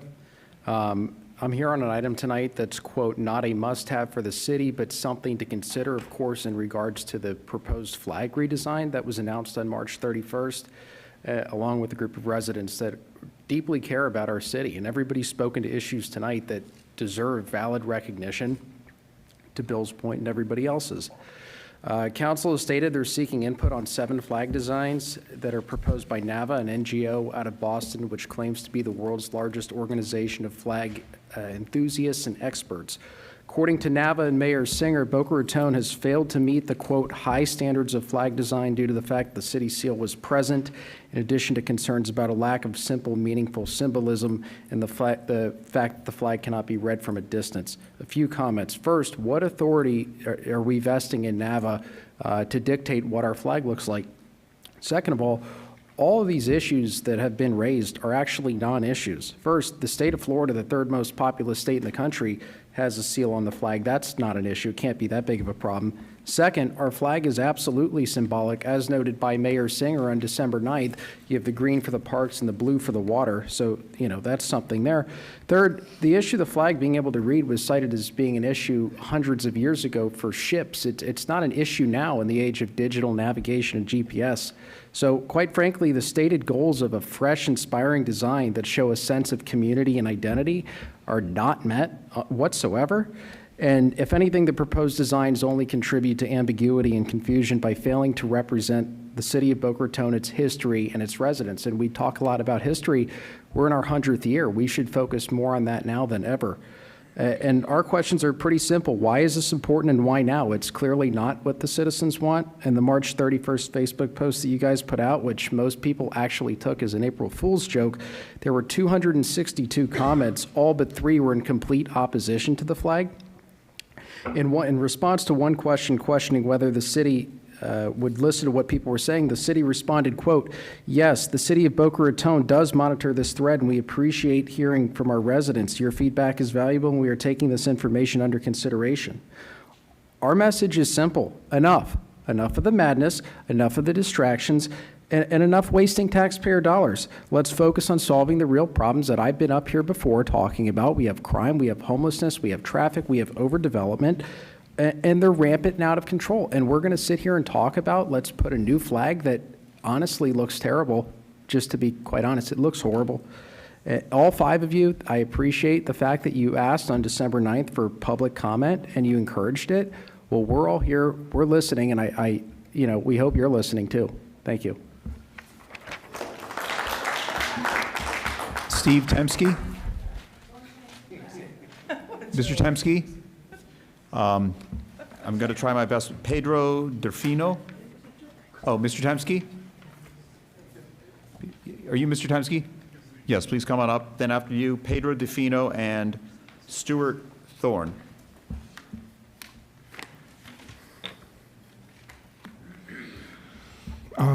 Good evening, Mayor, City Council members, and community advocates. My name is Steve Temsky, 6690 Canary Palm Circle, Boca. I'm here today to speak about the approval of the North Boca Skate Park by the Boca Raton Parks and Recreational Center. This is a huge milestone for our community, and we're excited to see this project moving forward. However, the next important step is securing the funding that will make the vision a reality. Securing the necessary funding is vital to ensure we'll build a skate park that truly serves the needs of the community. We have made incredible progress with the approval, but without the proper financial support, we risk not to have the resources to create the facility our community deserves. That's why I'm here today to urge the council to prioritize the funding needed to bring this project to life. A properly funded skate park will do far more than provide a recreational space. It will serve as an opportunity for youth, fostering health and development, engagement, and connection. It will create a safe environment where kids can build life skills and form lasting relationships. As you know, we have faced a gap in the local skateboarding facilities since the closure of the Huxhold Public Skate Park and the private loggers-run skate park. For too long, kids did not have a proper place to skate. I can speak for personal experience growing in East Boca Raton. I encountered the same challenges, having to travel out of the city to skate. Eventually, the inconvenience led me to step away from the sport. But as of recently, I just found how the joy of skateboarding can impact my life and many others. Moreover, with skateboarding now being recognized as an Olympic sport, the potential for local youth to develop into competitive athletes is greater than ever. This skate park could serve as the foundation for locals' future careers. In closing, I respectfully urge the City Council to be generous with the funding for the skate park. With your support, we can create a space for the East Boca Raton community that has been missing for so long. Thank you. Thank you. Pedro Delfino.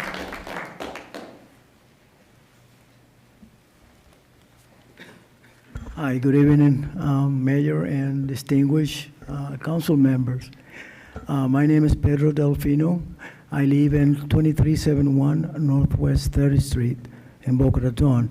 I've been a resident of Boca Raton for 25 years, and I'm here today to, on behalf of the skate park, that I'm happy to say that that Parks and Recreation Committee voted yes unanimously to have a new skate park on the north, whatever that location is going to be. I just want you to keep an open mind and think about our children here in Boca Raton. Think about the young families who can take their children to have a fun time, to be outdoors, to be independent, to be safe, and please work with the Parks and Recreation Committee and provide the funds necessary that we need for that park. So thank you very much for your attention, and remember, think about the children of Boca Raton, the future. Skateboarding has become an Olympic sport. There's a lot of potential. I mean, you may not see it now, but you would see it later. Please fund the new skate park, work with the Parks and Recreation Committee, and thank you. And Stuart Thorne? Oh, very well. Thank you, Mr. Thorne. That concludes my cards. Anyone else wishing to speak under public request? Come forward. Grab some seats in the front if you like. So, thank you. Okay. My name's Tony Furlicciardi, and I live at 2006 Northwest 48th Avenue. I'm here to talk about the skate park as well. And I wanted to real quick just ask everybody that's here for the skate park just to stand up so you can see how many people are here for the skate park. And this was last minute. We had a meeting yesterday with the Park and Rec Board, and everybody showed up tonight. So it's just a small sample of everybody that's here. But anyways, I have two boys that grew up skateboarding. They went to Boca Park a lot. We were there for camps and contests and all kinds of different things. And there's this huge, passionate community that's going to lose the park when it closes for the new city development. And so I really think that investing in a place for them to call home is really important. That park was opened in '98 in honor of Tim Huxhold, who really believed that kids deserved a safe place to skate. And unfortunately, he wasn't there he lost his life before the park was dedicated to him.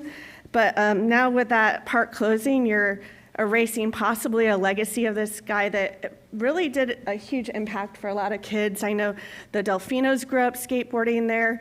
A lot of kids that have gone pro or become industry leaders have grown up at that skate park, and it's just really important to serve our community. And so now with Skateboarding Olympics, it's growing. There's more and more people involved. It's not just skateboarding, it's all-wheeled sports or adaptive sports. There's all kinds of different things. And that park was outdated. We have an opportunity to do something better and bigger. So just a little background on me and my family. We ran a skate park for a decade and a half here in South Florida. And so we really saw the impact of skateboarding. And so now we teach STEAM education through skateboarding and surfing. And we're able to teach physics and architecture and engineering and all kinds of different things through sports like skateboarding and surfing. And we've been really successful. We have over 450 students this semester, and those are homeschoolers and unconventional schoolers. We have students that have gone on to be architects and work for companies like Louis Vuitton designing shoes because of their background in skateboarding. So it's been pretty awesome to see what skateboarding's done. And on top of that, it opens up all kinds of career pathways, whether it's video or design or any of that, but it also is really good for mental health and for teaching kids things like resiliency, which is really important when in the future, we don't know what careers these kids are going to have. They become innovative, they look at things differently. So I really want to ask that you really prioritize making a new skate park something that you budget for and keep this going. I think it's going to be something many generations will use in the future, and I just think it's a very important thing. It's also become a destination for a lot of people. So if you have a good skate park like Jacksonville or Miami, people come from all over the world to skate it. So it can bring a lot of income in. You have families traveling. So now with skateboarding in the Olympics, you have families going all over the world, whether it's Arizona. I know Sebi just went to Arizona to skate a contest, and they fly all over to do this. So South Florida has skaters that have been in the Olympics. We have tons of pros, but we're one of the most underserved areas in the country for per capita for skaters.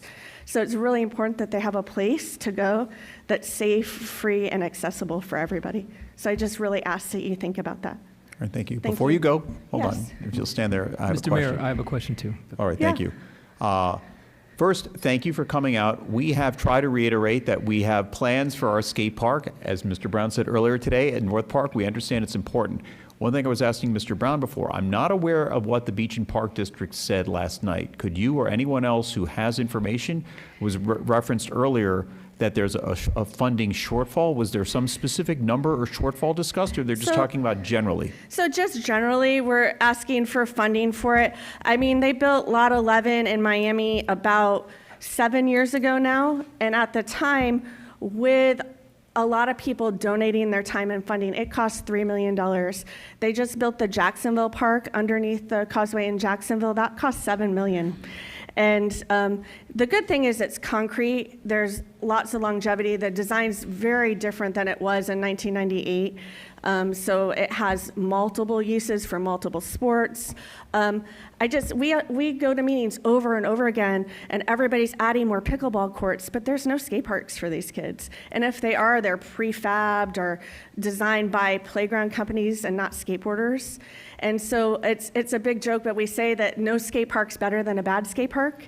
And so I think we really need to build something state-of-the-art that brings people from all over the world here to Boca. All right, thank you. And so that's what I know it's a big budget, but it would last forever, you know. Thank you. So, Mr. Wigger, did you have a follow-up? Yes. Oh, I have another question. Yes. Okay, sorry. No, I'm very excited. I've spoken to Mr. Lundy at length and Good. trying to learn about all-wheeled sports. So my understanding is obviously it's not just skateboards. It could be, let's call it, I would call it growing up BMX or something. Wheelchairs, there's blind skateboarders, Yeah. there's amputees that skate. It's Scooters. super scooters, BMX, roller skates. It's like, it's used by Yeah. all kinds of people. And my understanding it would be like a skate pump track, so it would be kind of like a trail. Yeah, so they have transition, which is like more curved ramps, street, mimicking street things. So hopefully kids aren't skating in the street as much and Yeah. doing that. And then pump tracks are another thing. There's a lot of different aspects, but you can't incorporate all those into one park. Right, and then obviously connected in the North Park with the new bike trails, it seems to be synergetic, right, that it'll Yeah. kind of go together. But just kind of one technical question, because we had a discussion last night on e-bikes. Right. And I wonder, what's the feeling in the skate community about, like, e-bikes or participating in these, you know, is it more safe? Is it less safe? Do people not look at these things? I have because they can go very fast. And Yeah, I it could be haven't ever seen a dangerous. park with e-bikes or the motorized skateboards before. I think that adds a whole another dynamic to the park. So I think, I mean, you can, most now the Florida state statutes. I know Tim Huxhold was fenced and all of that, but now skateboarding is listed as a recreational hazardous sport, so it doesn't need to be fenced. It can be, you can post rules instead of having somebody there. And skateboarders are really good at regulating themselves. If somebody came in with an e-bike and was going all over the park and getting in people's way, the skaters would tell them to stop. I mean, it's just, that's how it works.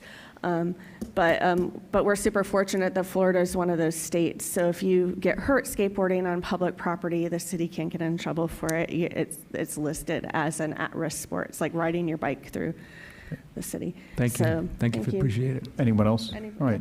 Sorry. Any others? No questions? Any other speakers? Thank you. Yes, please come on up. You want me to put this down? Yeah. Okay. Gotta stand close. By the way, do we have a handheld mic for the gentleman so we can see him, please? If you'll just, you can stand a little bit away. We can't see you at all, and we'd rather be able to have a conversation. Stand like right here so they can see your face. If you come up a little forward. Yeah, perfect. Thank you. Can everyone see there? Great. That's fine. Hi, welcome. Hi, I'm Asher Caponera, and I live at 840 Malaga Drive in Boca Raton. I've been skating for 4 years, and I'm heartbroken that you guys decided to tear down the Boca skate park. I think the right way is to go is not to destroy, but help. The skate community build something bigger and better. We deserve your money to do this. Skaters are creative, don't give up, and they're certainly the second best family I have. Well, thank you for your... Thank you. As we said, please don't be heartbroken. We're looking at all these different options, and we understand, even if you weren't out here today, this is important. This was on our list before you all came here today, so you're welcome still. Hello. Good afternoon. So my name is Rachel Bennett. I live at 152 Northwest 12th Avenue, and I'm here also to encourage the city to support the Boca Beach Park District in an effort to build a new skate park. Since the city has no plans to replace a skate park in the current location, we are seeking support for the skate park at the North Park project. The board passed exploratory resolution yesterday to examine the feasibility of adding a park to the plan, and they desire the financial support of the city. I think it's only fair if the city is going to repurpose the skate park should be replaced at another location, because it's a beloved part of our city. My son is a senior at Boca High, and he has been skating there since he was a kindergartner at Addison Meisner. I've grown up, sat on those bleachers from 6 o'clock in the afternoon to 9 o'clock at night while he was all in elementary school, and there's a whole community of skaters, and they are gonna miss that little park and deserves to have something bigger and better built. Thank you. We understand. Thank you. Anyone else wishing to speak?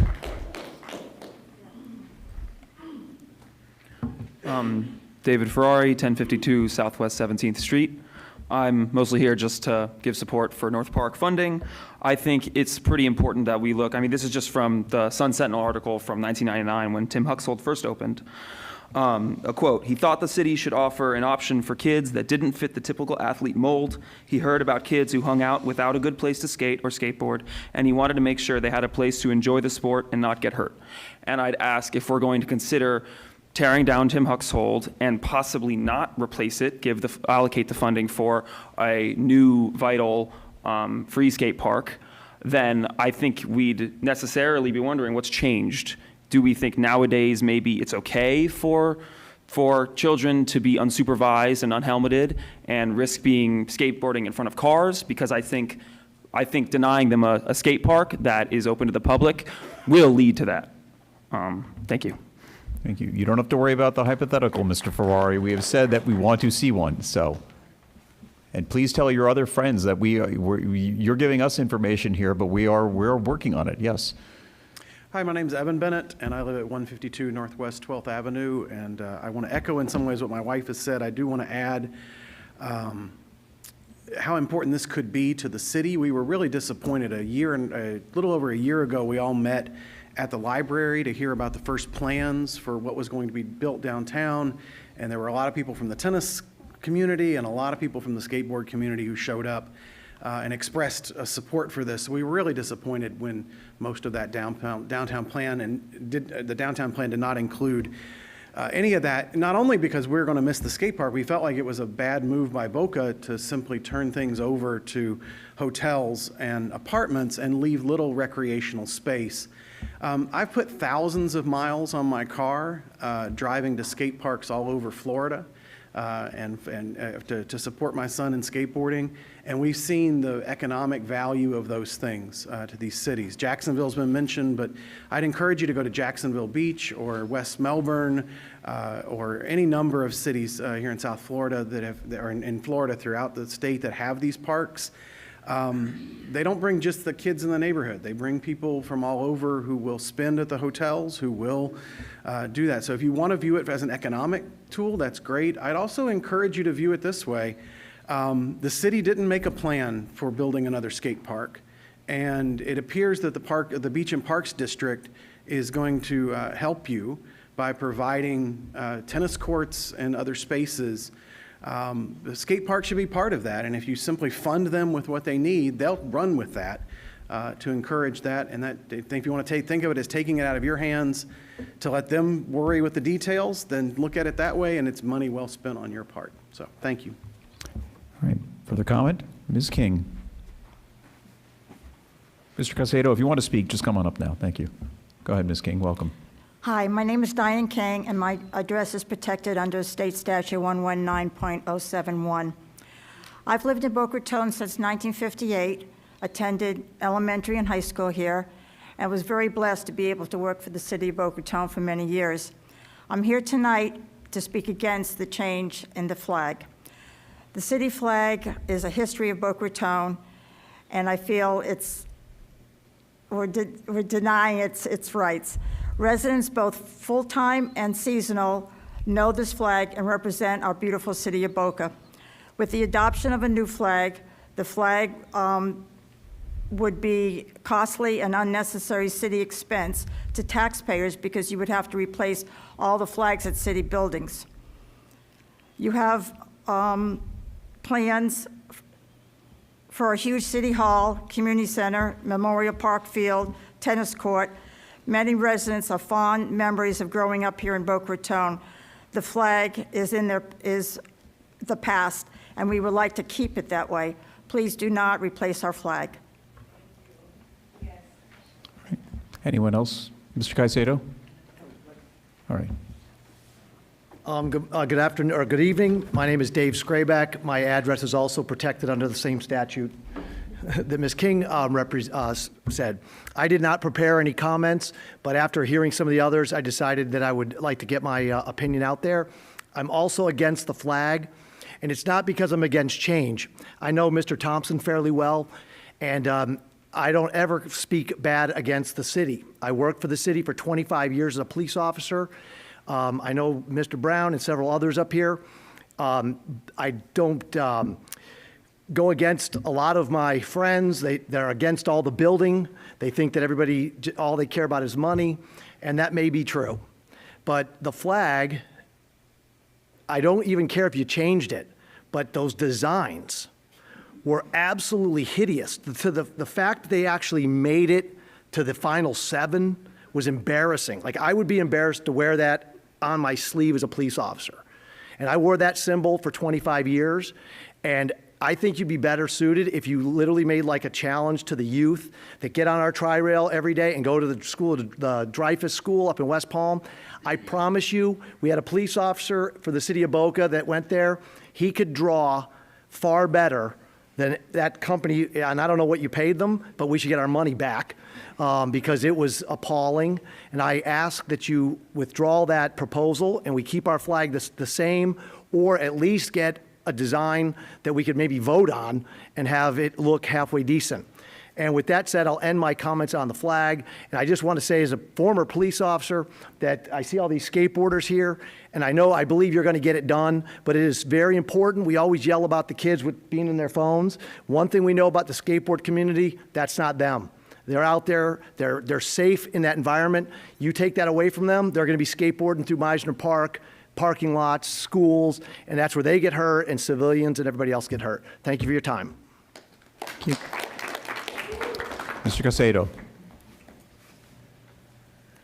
Good evening, Juan Caicedo, 5560 Northeast 7th Avenue.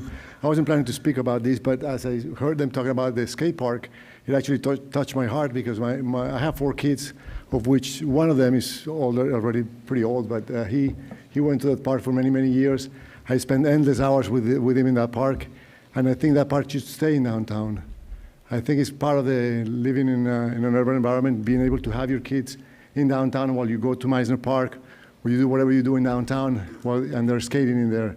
I think that should be part of the open space that we have in the plan. So my comment is, I recommend that when we talk to the consultant that is designing the master plan, that a part of the open space, that skate park should remain there.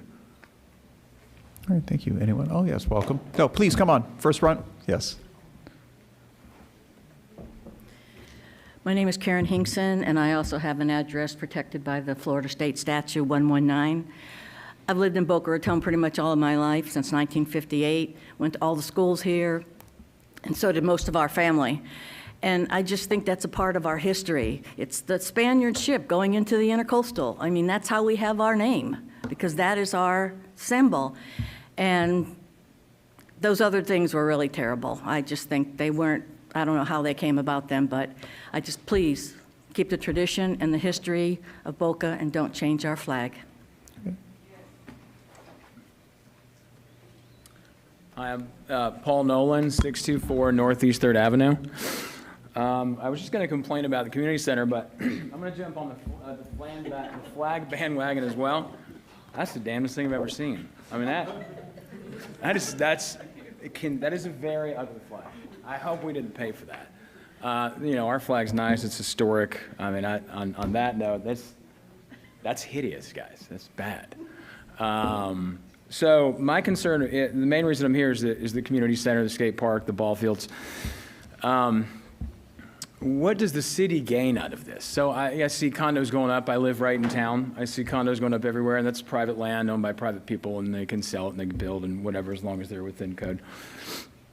But this is a pretty large section of land that, and I don't know how often you guys do it at that community center, but there's a pretty large older population that plays cards there. This is a pretty well-utilized community center. The community center, the ball fields. Sugar Sands Park, I coached Little League for 10 years. My youngest daughter is going to start softball. I was really looking forward to just driving a couple blocks to the fields because Sugar Sands is not downtown. For the kids that live downtown, that's not downtown. That's going west a fair ways. Kids that live downtown, they can't ride their bikes there. Not safely. So I don't know. It would be nice to know what is the benefit to the city if they demolish this area and they build and they add all these people. We already have, not a terrible homeless problem, but we have one. My lovely wife was attacked a few weeks ago, which was unfortunate. Most of them are very nice people and fell in hard times, and I don't judge them at all. But we do have a problem with homelessness. We do have a major problem on Palmetto with traffic. I think a lot of us live in Boca because we don't want the problems that Miami and Fort Lauderdale have. And if we bring in this large volume of people and the city's not getting any benefits and it increases traffic, it's going to increase crime. It's right next to a train station. We're bulldozing. I guess I'm going to get on the skate park bandwagon since we're bulldozing their skate park, and there's no proposal to relocate it anywhere in the actual downtown area. So these kids, like this young man over here that spoke, that clearly doesn't have a license, the little boy, if he lives a couple blocks from the skate park, he can get there when he's 9, 10, 12, 13 years old. Where's he going to go? So I would just like to know if anybody knows if there's a benefit to the city. Is there anything the city's gaining from this? No?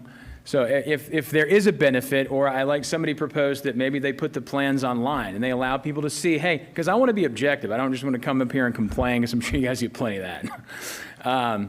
Actually, I know you get plenty of that. But it would be nice to see it online, see the proposal. Maybe it's a great idea. Maybe you guys have taken all this into consideration. But from where most of us sit, it doesn't seem like there's any benefit to the residents of the city. So that's all I got. Thank you. Anyone else would like to speak? Yes.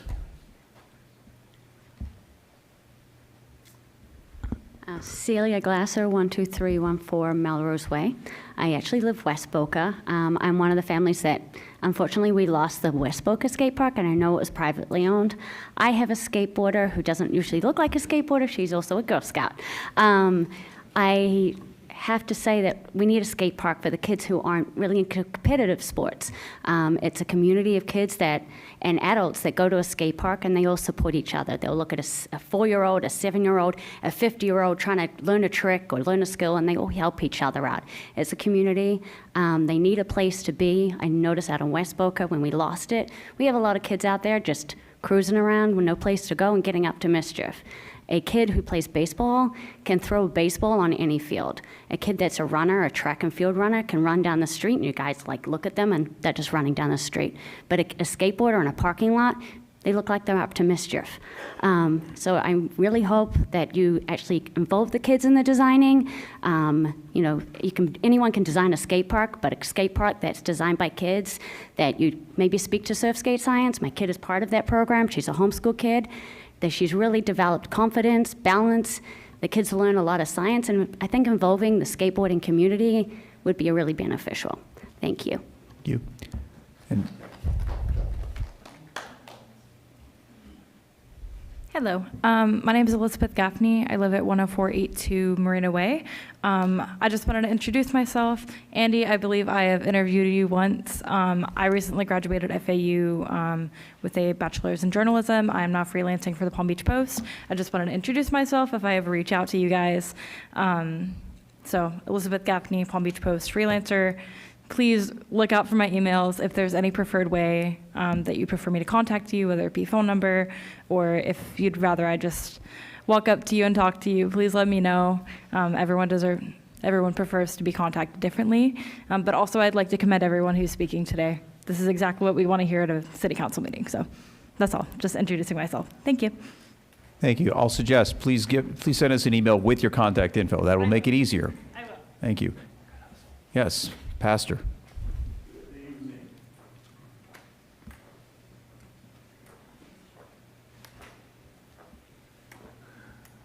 Good evening, everyone.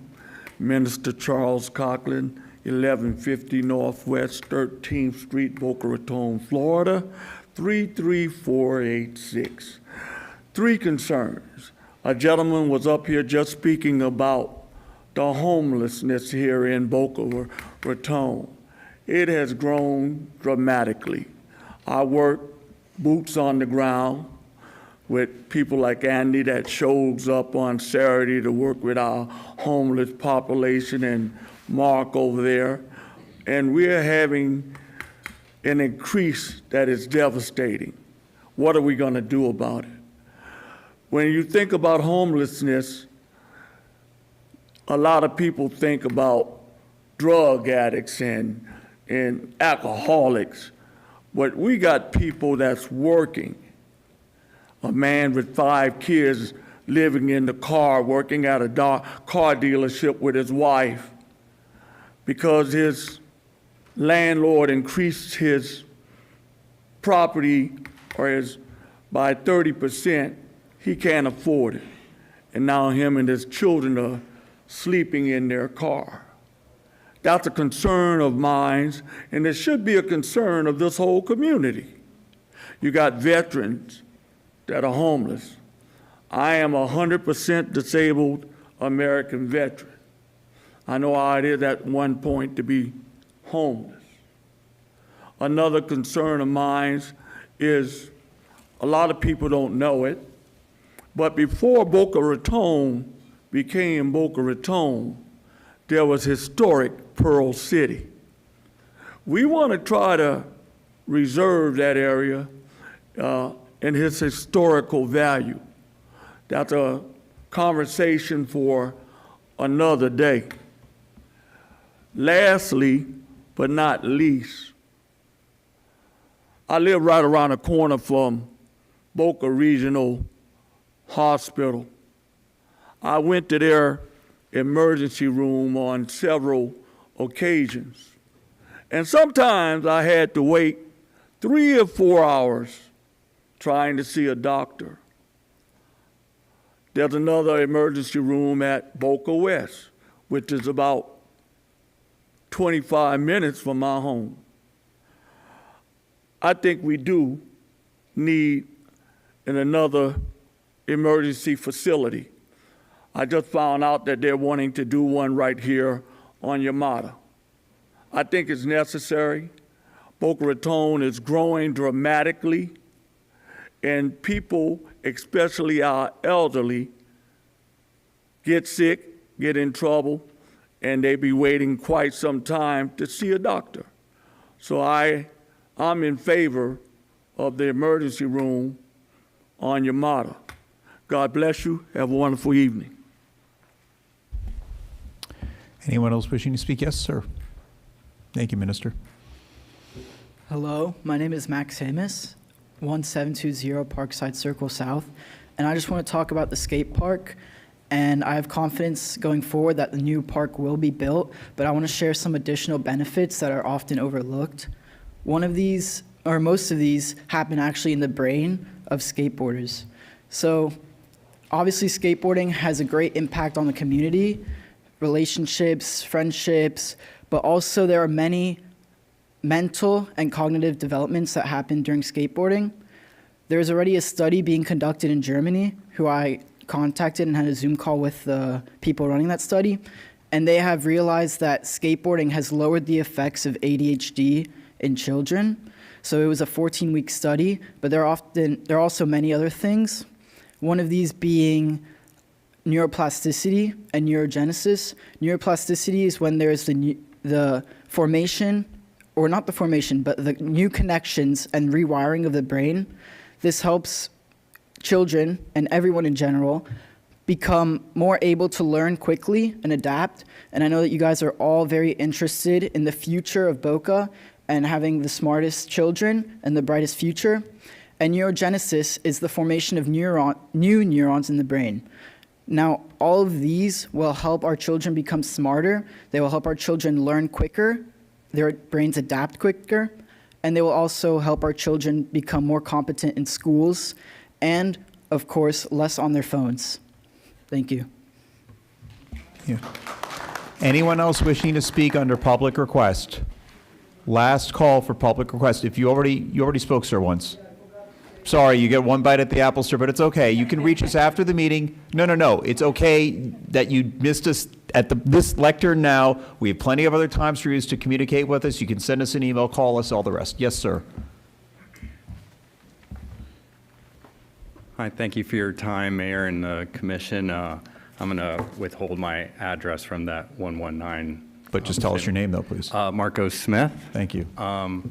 So I've been a resident here in Boca Raton for over 40 years. Went to Verde Viking, Boca High, FAU, and I've got some kids, and obviously we've got the skate park here, and I do believe that you guys are going to build another one or make the one that we have presently better.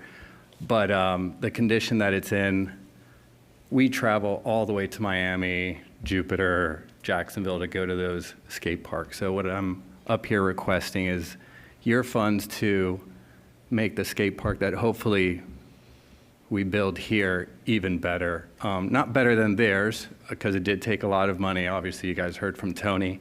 But you can't put a Band-Aid on it. So if you guys do build one, we do need your funds. Like Tony also said, a bad skate park is worse than no skate park. So we just need your help with that. We'd really appreciate it. Obviously, there's generations. There's a lot of people that weren't able to come to this meeting today that were at the one yesterday. Skateboarders up to 60 years old, all the way obviously up to like the little kids, and even the Delfinos. You guys might not know a lot about them, but like their daughter and son, they're like the Wades of basketball. I mean, these are big time worldly known skateboarders. Another skateboarder up in Deerfield, not too far away, and he's pretty much like the #1 skateboarder in the world. And a big contest coming up in 2 months that we're really excited about, which is in Miami, SLS Skateboarding, which is the main tour. Globally, there's going to be skaters from Japan, obviously Brazil, all over the United States. Miami is a destination, so they're going to pick something like that. But just so you know what a great impact it is on so many families and kids. Obviously, you guys are hearing that. But again, we need your funds. That's the key. That's why I'm here tonight. So I appreciate your time. Thank you so much. All right, thank you. Anyone else wishing to speak under public request? Final call for public request? All right. No, sir. I've already said one bite. That's it. We'll close the time for public request. I'll have Mr. Brown respond to some of the items. We can't necessarily respond to every individual comment. We've already responded to some, but we appreciate your being here. Mr. Brown.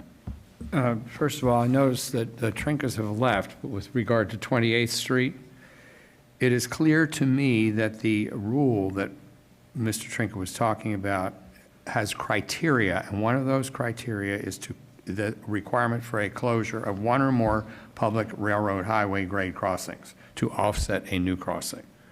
We have had numerous conversations with the FDOT and the Florida East Coast Railway, who's the owner of the rail in question. The initial conversation we had was a discussion of 3 crossings to 1.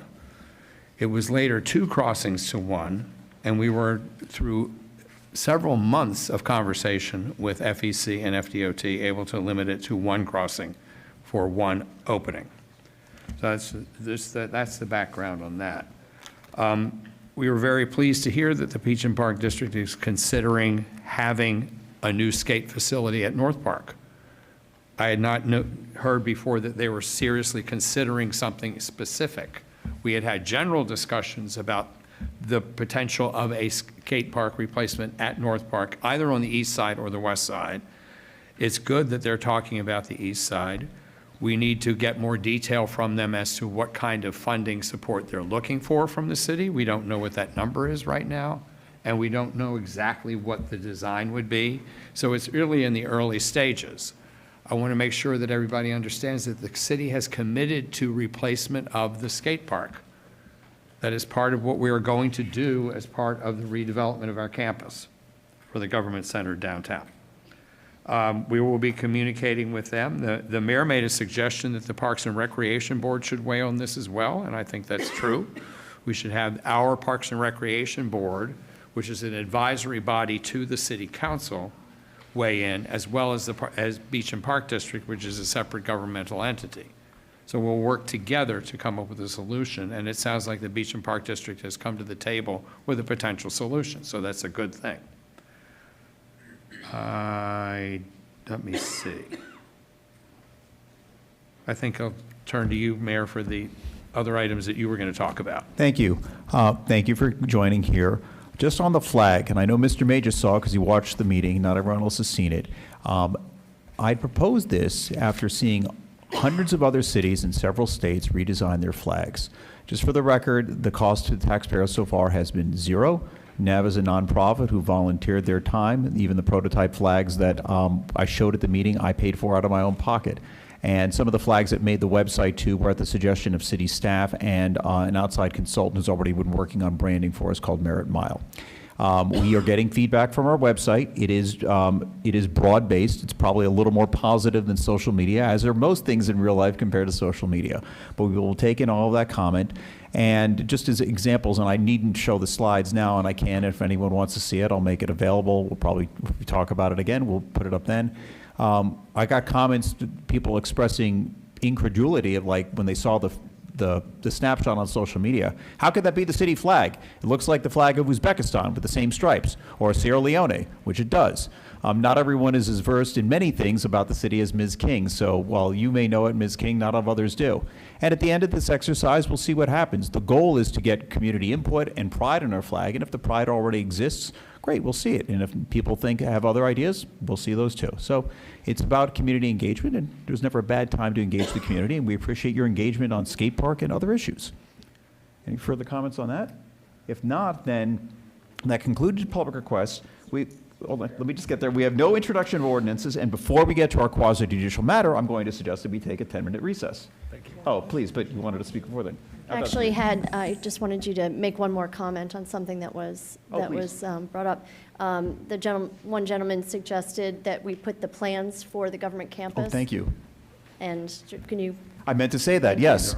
It was suggested that we put the plans for the government campus there and talk about the benefits. They're on our city website. Go to myboca.us. We have a large page with not only the plans, all of the submissions, all of the financial terms that have been proposed, the timelines, a whole range of information. We are trying very hard to get out information here. We've never had so much information, I think, on one issue. And Mr. Brown. The website also includes the request for the proposals that we received, which has background as to the reasons why we're seeking redevelopment of the government campus. Yeah, so it's all there. We try to be transparent about everything, and so it's there too. You can also go to boca100.com if you want to get some city centennial merchandise and show your Boca pride another way beyond our flag. Any other requests or responses to requests? All right, we're going to take a 10-minute recess as we prepare for our quasi-judicial meeting. You're free to stay, but if you'd like to go home, have a good evening. Thank you. We'll be back in 10.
And we have resumed this city council meeting at 8:24.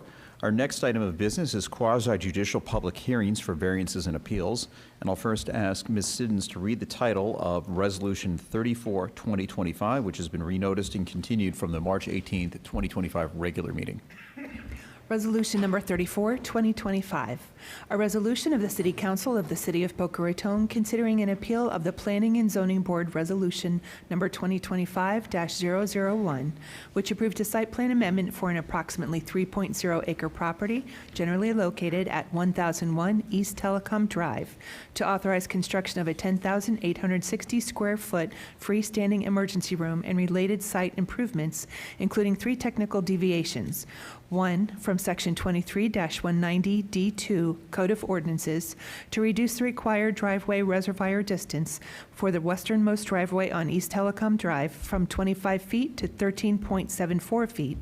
2, from Section 28-1655 Code of Ordinances to reduce the required number of vehicle parking spaces from 120 spaces to 82 spaces. And 3, from Section 28-1651 1D Code of Ordinances to increase the maximum number of reserved parking spaces from 5 spaces to 9 spaces, providing for appealer, providing an effective date.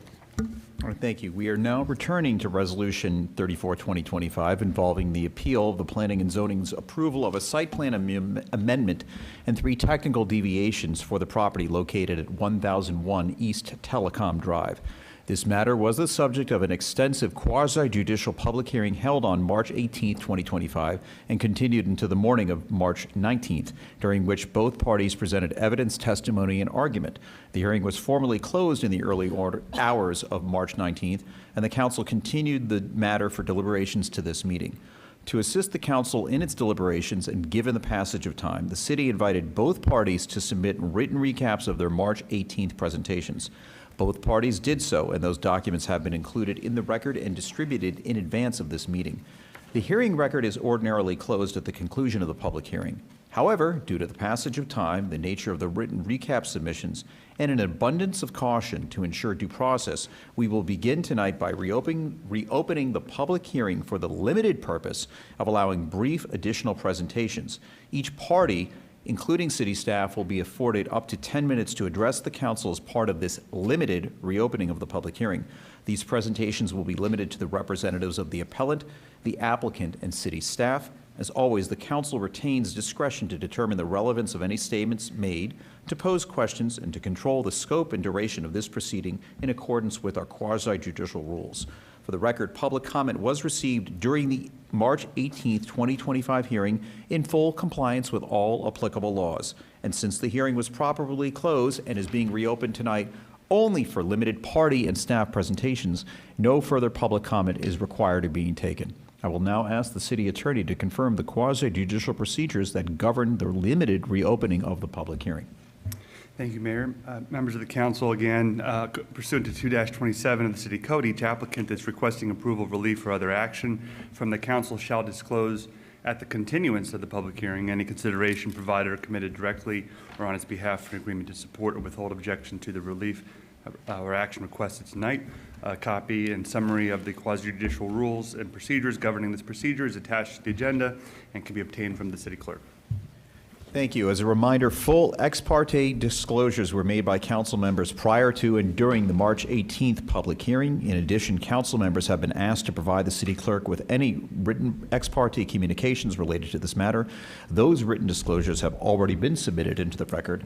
At this time, I'll ask each council member whether they have had any additional verbal ex parte communications related to this matter since the March 18th meeting that have not already been disclosed. Council members, I'll start on my left, Mr. Thompson.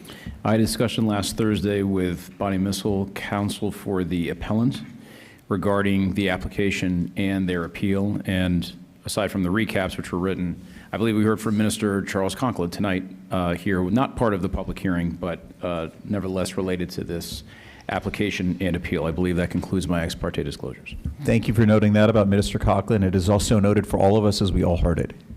Ms. Naklis. Thank you, Mr. Mayor. I just had a very brief phone call with Bonnie Miskell this afternoon. Thank you. Ms. Drucker. I believe I had a brief call, maybe right after, with Ms. Miskell But it was probably like right after, a couple days after the last quasi, and everything else, as you mentioned, is on file. Thank you. Mr. Wigder. Yes, other than the items already disclosed, Ms. Pam Polani contacted me, Ms. Missel contacted me, and Mr. Charles Coughlin contacted me, but I refused to discuss the matter during the pendency of the continuance. Thank you. And all of my disclosures were in writing, other than the one that Mr. Thompson mentioned about Minister Coughlin, which just happened. So that concludes our ex parte communication disclosures. Each party will now have up to 10 minutes to address the City Council. If either party wishes to respond to any of the ex parte disclosures just made, please do so as part of your allotted time. For the record, all individuals who are speaking at this continued public hearing were duly sworn at the commencement of the hearing on March 18th, and the oath still continues. We'll first begin with City staff. Good evening again, Mayor and Council. Brandon Shad, Development Services Director. So I know it's been 3 weeks, so it's going to feel a little out of context, but I'm just going to continue as if we're still here from 3 weeks ago. I'm going to start by, or just really all I'm going to do is make some clarifications and respond to some of the things that were said in the hearing, as I often do before it's concluded. So I just want to say, with respect to the parking technical deviation, as you know, city staff has made our recommendation of approval and we stand behind it. I think the data backs that up. But the data is the data, and the city council obviously can make its own judgment about what's been presented. However, I think it's important that we make some corrections about some of the things that were said about this not being a permitted use, which I just find not credible. The applicant has argued that since outpatient surgery centers are defined to include emergency services, that the only place they're allowed is where they're specifically mentioned in the code in the MC district. That's just not the case, and it doesn't work. It wouldn't work in the code. There have been and are outpatient surgery centers, the literal thing, outpatient surgery centers that we all know what that is in the real world. They're in the city in other districts, in several other districts, including in LIRP commercial nodes prior to medical offices becoming allowed in the entire district under the rubric of medical office. The desired interpretation that would make these facilities, the desired interpretation by the appellant would make these facilities non-conforming, and that would take away through interpretation of the code, through change in a long-standing interpretation of the code, would take away rights that are currently enjoyed by these properties. This is also an extremely impractical way to implement the code, and I can promise you that the appellants would be among the first to be screaming at me and then soon after at you if I were to try to apply the code that way. For example, if we were to say immature recreation facilities, okay, but aerial assault not, because it's not specifically mentioned in the code. That's essentially what they're asking us to do. And it's illogical and it's impractical, and it goes against longstanding interpretation. For example, as we mentioned before, urgent care centers have been allowed under the rubric of medical office citywide for a very long time. One of the points that the appellant makes in their appeal, or their recap, essentially says that a rule of thumb is that a medical office takes appointments, but in fact, we've allowed urgent cares under medical office, as I just mentioned, for a long time. They don't require an appointment, don't take an appointment as far as I'm aware. And so I just want to make sure that's clear. The only difference that I can seem to see from a zoning impact use perspective between an urgent care and a freestanding emergency room is that freestanding emergency rooms, based on the data, are less impactful. That's the only difference there appears to be from a zoning and impact on other properties and externalities perspective. Also want to correct the record a bit. The appellant's cross-examiner, Mr. Zaslav, I believe it's pronounced, was questioning Mr. Devlin about the determination on the use, but Mr. Devlin was not involved in that determination because it was prior to the site plan application. Mr. Devlin handled the site plan application, but the determination on the use was prior to that. I was involved, and I want to be clear that when this was first brought up, freestanding emergency room, I've never heard of that. What is that? So we started asking questions. One of the things we did certainly was say, under what state license will this operate? And then therefore, what are the rules that go along with that state license? It was fundamental to our determination that this was allowed as a medical office. So I just want to make that clear. The appellant argued that the technical deviation for the driveway reservoir distance would conflict with the Boca Raton Innovation Campus's potential obligations to improve Telecom Drive with pedestrian and bicycle-friendly streetscape improvements and so on. I have listened to the meeting again. I have tried to figure out what this means, and I don't think it adds up. It's not unusual on any street to have driveways, and that doesn't prevent multimodal improvements. It doesn't make any sense. And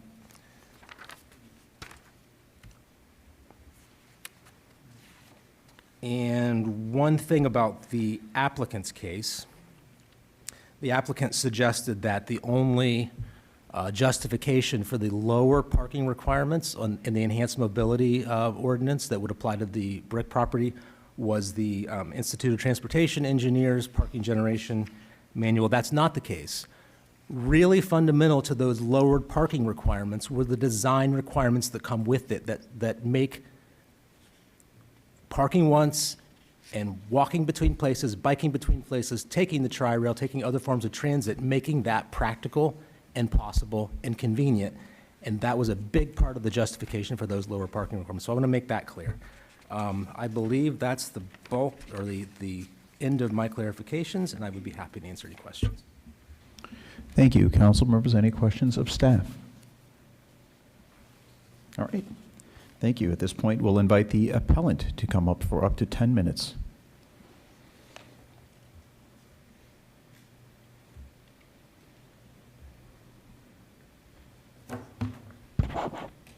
Good evening, Mr. Mayor, members of the council. Bonnie Miskell here on behalf of the appellant, which is the 125-acre owner to the south of this parcel, known as Boca Raton Innovation Campus. So our appeal is based on really three fundamental parts of the application. The first is related to the parking reduction and the request for a technical deviation in order to reduce the parking required for this particular use. In total, the application did not address and meet the full criteria for technical deviations and should be denied on that basis. The same is the case for the driveway reservoir reduction. That request did not meet the criteria for approving a technical deviation. And lastly, we stand firmly behind the freestanding emergency room use is not a medical office and therefore should not have been permitted in the LURP category. So I'm actually going to consolidate because the 5 criterion are the same in some of them. So I'm going to start actually. No, somehow it's not showing. All right, something just, well, something happened here, so I'm having a problem. Oh. Okay. Okay, well. Go back. Were you looking for number 1? It was 2 slides in front. Okay, so let's see. There. Yes, thank you. So I'm going to consolidate, sorry, having technical difficulties. I'm going to consolidate and speak to C and E because they are the same for whether it's a parking or a driveway reservoir deviation. So let's try to simplify this. On these 2 items, an applicant has to demonstrate that they are asking for, number 1, the minimum deviation necessary to make reasonable use of the property. Not necessarily their use of the property, but reasonable use of the property.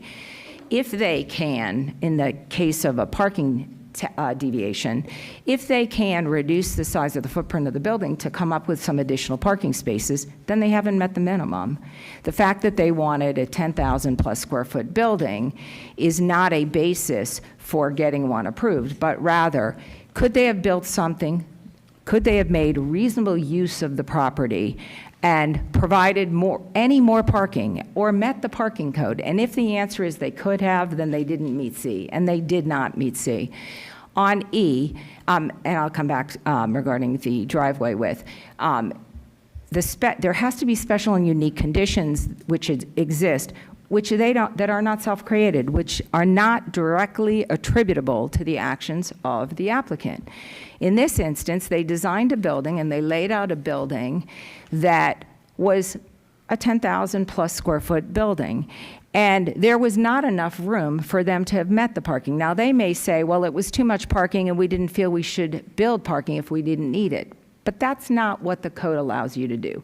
There are code requirements. You can either meet them or you can't. But if you can't meet them, the reason for not meeting them is because of your design or your intended use which drove that design. And that's exactly what happened here. They designed a building that was too big and they didn't have enough room for parking. And that's the reason that the parking isn't on the plan. And therefore, on those two issues alone, as it relates to parking, they didn't deserve a parking technical deviation.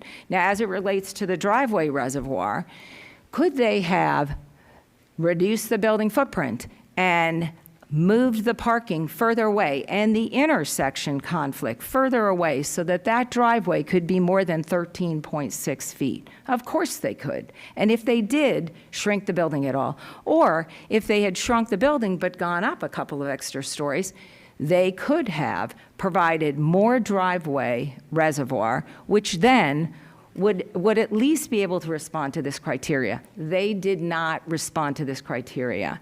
And therefore, in the driveway reservoir, they didn't meet the minimum. All 5 count, not 1, not 2. Just submitting a parking study is not enough. That only addresses the first criteria. In this instance, they couldn't meet it, and it should be denied. We talked about also under the parking, under the studies, we had a problem with the ITE for sure, and we're happy that they went ahead and studied some of their own uses. I think that was better. However, what Mr. Donaldson didn't do is he didn't take in all of the language that you're supposed to look at in responding to the technical deviation. He had to consider any reasonably foreseeable future users. So, for example, if Mr. Silver sold his building and it became a multi-tenant building, which is allowed, would that generate more demand on the parking? And if that's the case, and the FSCR is relying on those open spaces in the event they have a busy day, you're short parking. You have to look at foreseeable future users or changes in condition, foreseeable changes in conditions, which could include, by the way, the redevelopment of the neighbor's site with a road that is only 30 feet wide. Should he have considered it? Absolutely. That's what the technical deviation criteria requires. So if you look at the aerial, the subject area where they are locating the FSCR is where the green pad, where you see green space. If, in fact, they were coming in for the building, it might make a little bit more sense because that side of the property is incredibly narrow. But the portion, the remnant that's left, is essentially a square piece of property that isn't unique or special. There's nothing about it that would say, hey, it's screaming for some relief because it's just an odd parcel. A triangular piece is an example. This isn't that. However, under the second criteria, you have to look at, does the request result in a preferable environmental impacts or a preferable parking design, which they couldn't prove that either. Mr. Donaldson referenced something about trying to preserve open space, but we don't know what he meant. Did he preserve more? Did they do a chart that said if we didn't meet the code, we'd have this green space, but if we do meet the code, we'd have different green space? None of that is provided for you. You don't have evidence to support that they complied with this criteria as it relates to parking. This drawing is their drawing, and I appreciate that they showed 2 trucks queuing up to show what it would look like if that happened. What you don't know about this plan, and it required a magnifying glass for me to figure it out, is that where that red rectangle is, that's the ambulance loading and offloading area. And unusually, it's sitting in the middle of a driveway. So is that good parking design? Because this section says preferable parking design. Where the ambulance is, the two spaces that are to the south of that cannot back out while the ambulance is sitting in its bay. They're stuck there. Now, the response was, well, we'll just put employees there. Well, they have shifts. So what if their shift changes? They have to wait till the ambulance leaves. Also, something pretty relevant here is, they're showing that when trucks are coming in, they have to use the full expanse of the driveway. This is their operational plan. This is what they provided, albeit they provided it after the January 2nd meeting. The P&Z board never saw this. If they did, I don't know whether they might have changed their mind, but they didn't see it. It came on March 17th after I pointed out in my PowerPoint that it was missing. There was no operational plan. How do you know if their design works? How do you know if this is a better parking design? How do you know the impacts of the circulation and how it affects parking? We didn't. We didn't know it until March 17th, which was the day before the appeal hearing. I talked about minimum deviation. It can't be detrimental or injurious to property or improvements in the surrounding area. And I'd like to speak to what Brandon said. And I'm going to show you a picture, and I may jump to it. But before I get there, they mentioned in their own, well, I screwed it up again.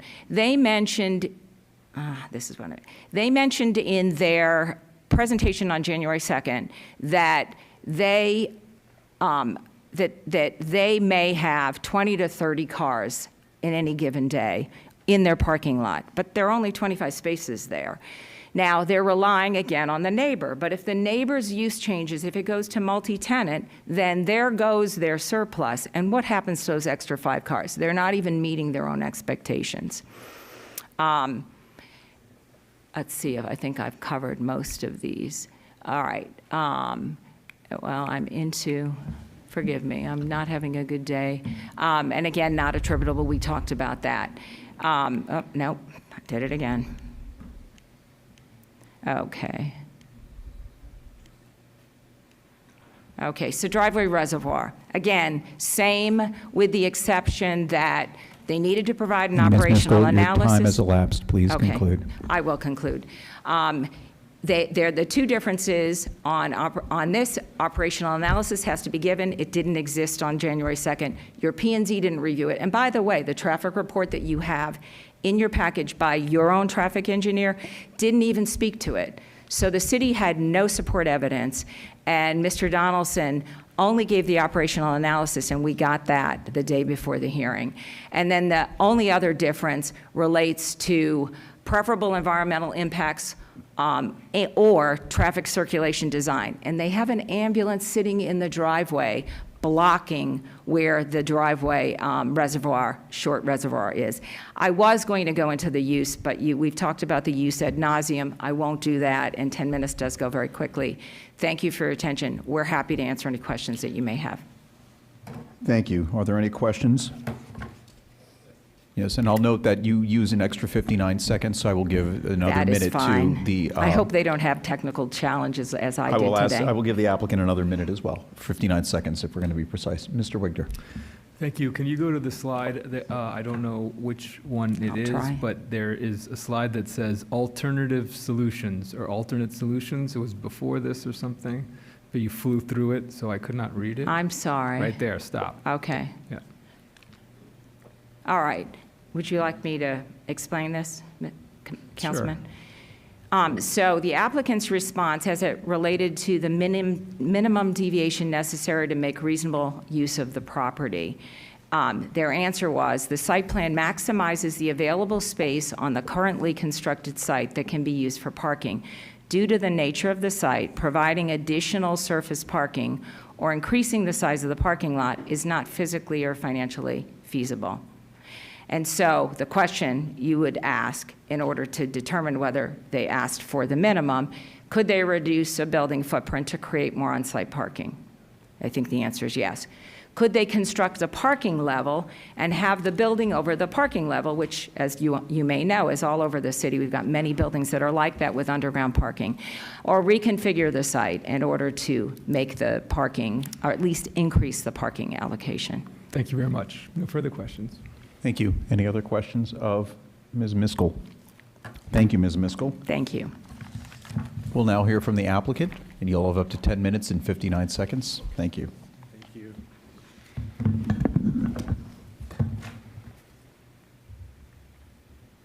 All right. So I'm not going to go through this. It takes too long to do the presentation in 10 minutes. So first off, good evening. My name is Michael Marshall with Nelson Mullins, 1905 Northwest Corporate Boulevard. I'd like to begin first by emphasizing that every reviewing department in this city, every staff member, every department director, planning and zoning board, as well as the city manager recommends this project and opposes this appeal. In fact, as accurately stated by your city manager in a March 25th, 2025 memo to this council, the appeal contains a number of arguments, none of which have any merit. Those are the words of your city manager, and we agree 100%. The appeal has zero merit and should be denied.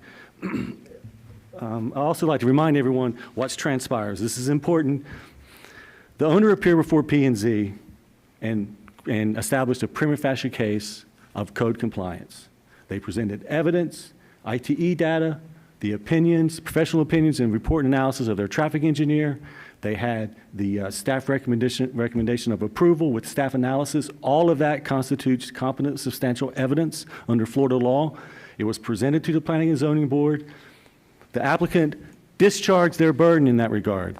That meant that if the city's planning staff wanted to present rebutting evidence, then they carried that burden at that time. Of course, city staff agreed with us, so there was no need to rebut. They were in accord with us. So when we came to you on this appeal, it is the appellant that carries the burden. We presented a prima facie case before the P&Z. We came to you on this appeal, not because we had to, but we brought additional evidence because we anticipated that the appellant would bring their own evidence to rebut a prima facie case, to prove otherwise. So we brought evidence. We brought data from 5 facilities. We brought patient data. We brought ambulance data. And there was nothing from the appellant. So you've got even more competent substantial evidence. If you've got a bucket of evidence here that supports the decision, and so far you have an empty bucket here. All you have are arguments, conjecture, hypotheticals, and twisting of code sections. It is kind of difficult to do this in 10 minutes. So I'll say that on the minimum deviation necessary, don't allow yourself to be obscured by this. Anybody can just reduce a building. Oh, we could just make it 10 square feet. That way we can meet an excessive parking requirement. It's not how it works. You show that the standard rate, a standard parking rate that's adopted under a fairly debatable standard, it's a guess for the most part. You show by evidence that that is excessive. You show by evidence in a quasi-judicial setting, site plan, that we actually only need this amount of parking. At that point, you then, if you can provide more than what the data says you need, then what the minimum deviation necessary means is, so like in this case, the data supported 21 spaces is what's needed. The applicant is providing 25. 25 spaces. Now remember, during the night and on the weekends, 73 spaces are available for this emergency room. Right? 73 spaces are available for emergency room, like emergency rooms that we've seen across South Florida that generate anywhere, but that the data shows 18, it is 1.8, sometimes lower, sometimes 2.2. But my point when I said 20 to 30 was talking about the ITE rate, the ITE rate of 1.88, which I rounded to 2. And so I just said it's 20 to 30 spaces depending upon the floor area. 10,000 square foot building times 2.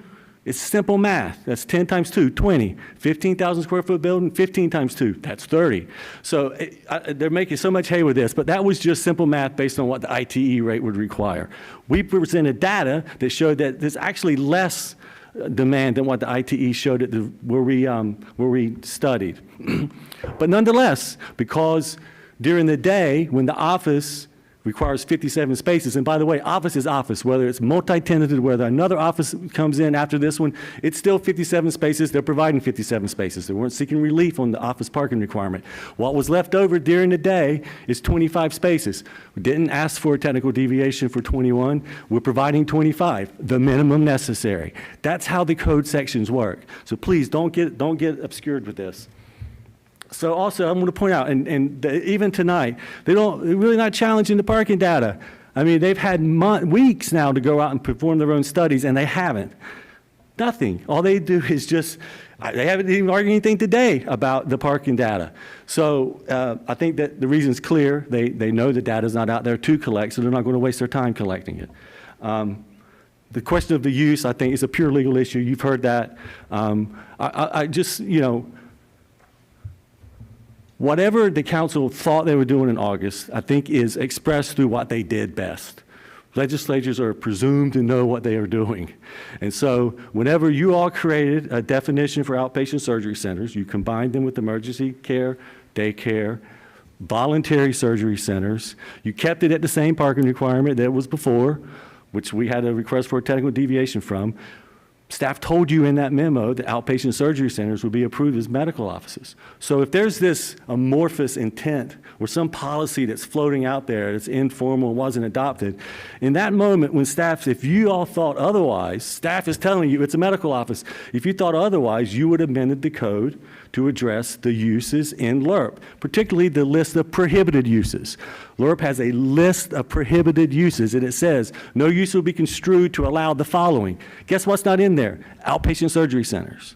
That ordinance was noticed up as a parking ordinance, was not noticed up to amend the code with respect to a list of allowable uses in LURP. State law requires that be done by ordinance. So that certainly didn't happen, and the confusion that's arisen around it is purely that, it's confusion, and so it's certainly not a basis to grant this appeal. You know, some of the comments, like with the driveway, you know, we showed the two trucks. Now those are B40 templates. Those are full-on fire trucks. The ambulance is parked in the back, which is where we would park the employees. All the main entrance is on the opposite side of the building. To get to the main entrance, you drive straight up the driveway. You don't go behind the building. You go straight up the driveway. You park where there's the guest drop-off. All the guest parking is there. There's no reason to circulate it back around. Trust me, if an employee is getting off work at 5 o'clock and someone just pulls in with a heart attack, these are health professionals. I presume that person would say, you know, I'll wait a couple minutes to get this person out of the ambulance before I decide to go home. It's really a much ado about nothing, and it's pure hypotheticals. Everything you've heard about them, we can go through the slides that were presented in their appeal tonight. There's no evidence anywhere. It's just conjecture and hypotheses.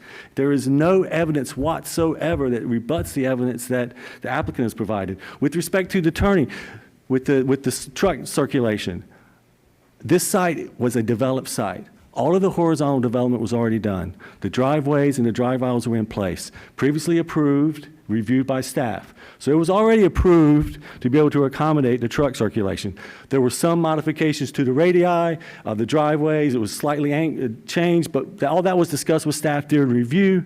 So it wasn't like this was a site that had never been looked at for truck circulation before. The building pad and the drive aisles are already there. And so there was no doubt that the truck would work. We showed, again, at the hearing last time that the turning movements work. The wheels never leave the driveway apron or the driveway. Plenty of room. It can circulate. As staff points out, if bike lanes are built in that street, there's still going to be a driveway. There's always going to be a driveway there, and the truck's only using the driveway. So there's no change. And by the way, there's no evidence that there's ever going to be 2 fire trucks there.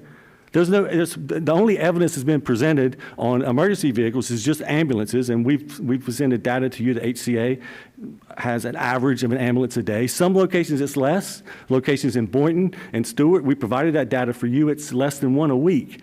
That's all the evidence that's in the record. There's no evidence that there's more ambulances somewhere. The physician that was here that the applicant has seized on at the hearing that questioned the staffing numbers for HCA, first off, believe what you want to believe. Take it with a grain of salt. It's a competitor, but the staffing, we talked about staffing only because we derived the parking estimate based on patient data. And we did that just to compare it to what the actual or observed data was. And stunningly, that data was very consistent across locations. Whatever staffing Baptist Health has, I have no idea. But I can tell you that nothing that he said about their staffing detracts from the actual number of cars that were counted in 5 locations in South Florida in the past month. I can also tell you we've counted the cars at that location as well. And so And we also, we shared with staff a while back the site plan for that location. So we know the square footage of that building, and we know the traffic demand of that building. If you all wanted to know whether or not what he said is true, the truth is out there. So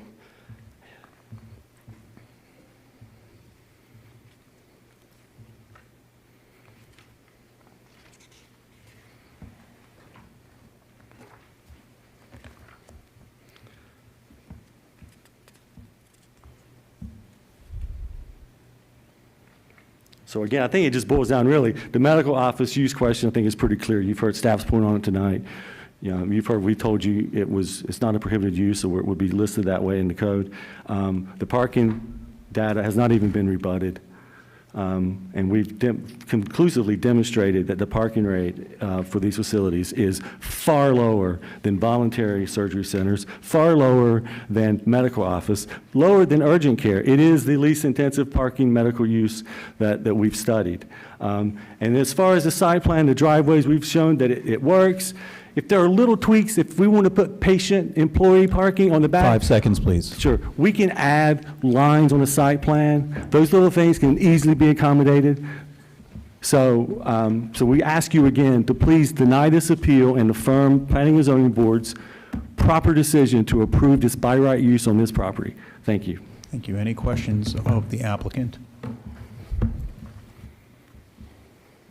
Ms. Miskell, I'll just ask you, Mr. Marshall ended up with 13 extra seconds. You can either have them or confirm that you are not objecting to his extra time. And she indicated that we are not objecting. It was not audible for all, but I heard it, so I'm repeating it. All right.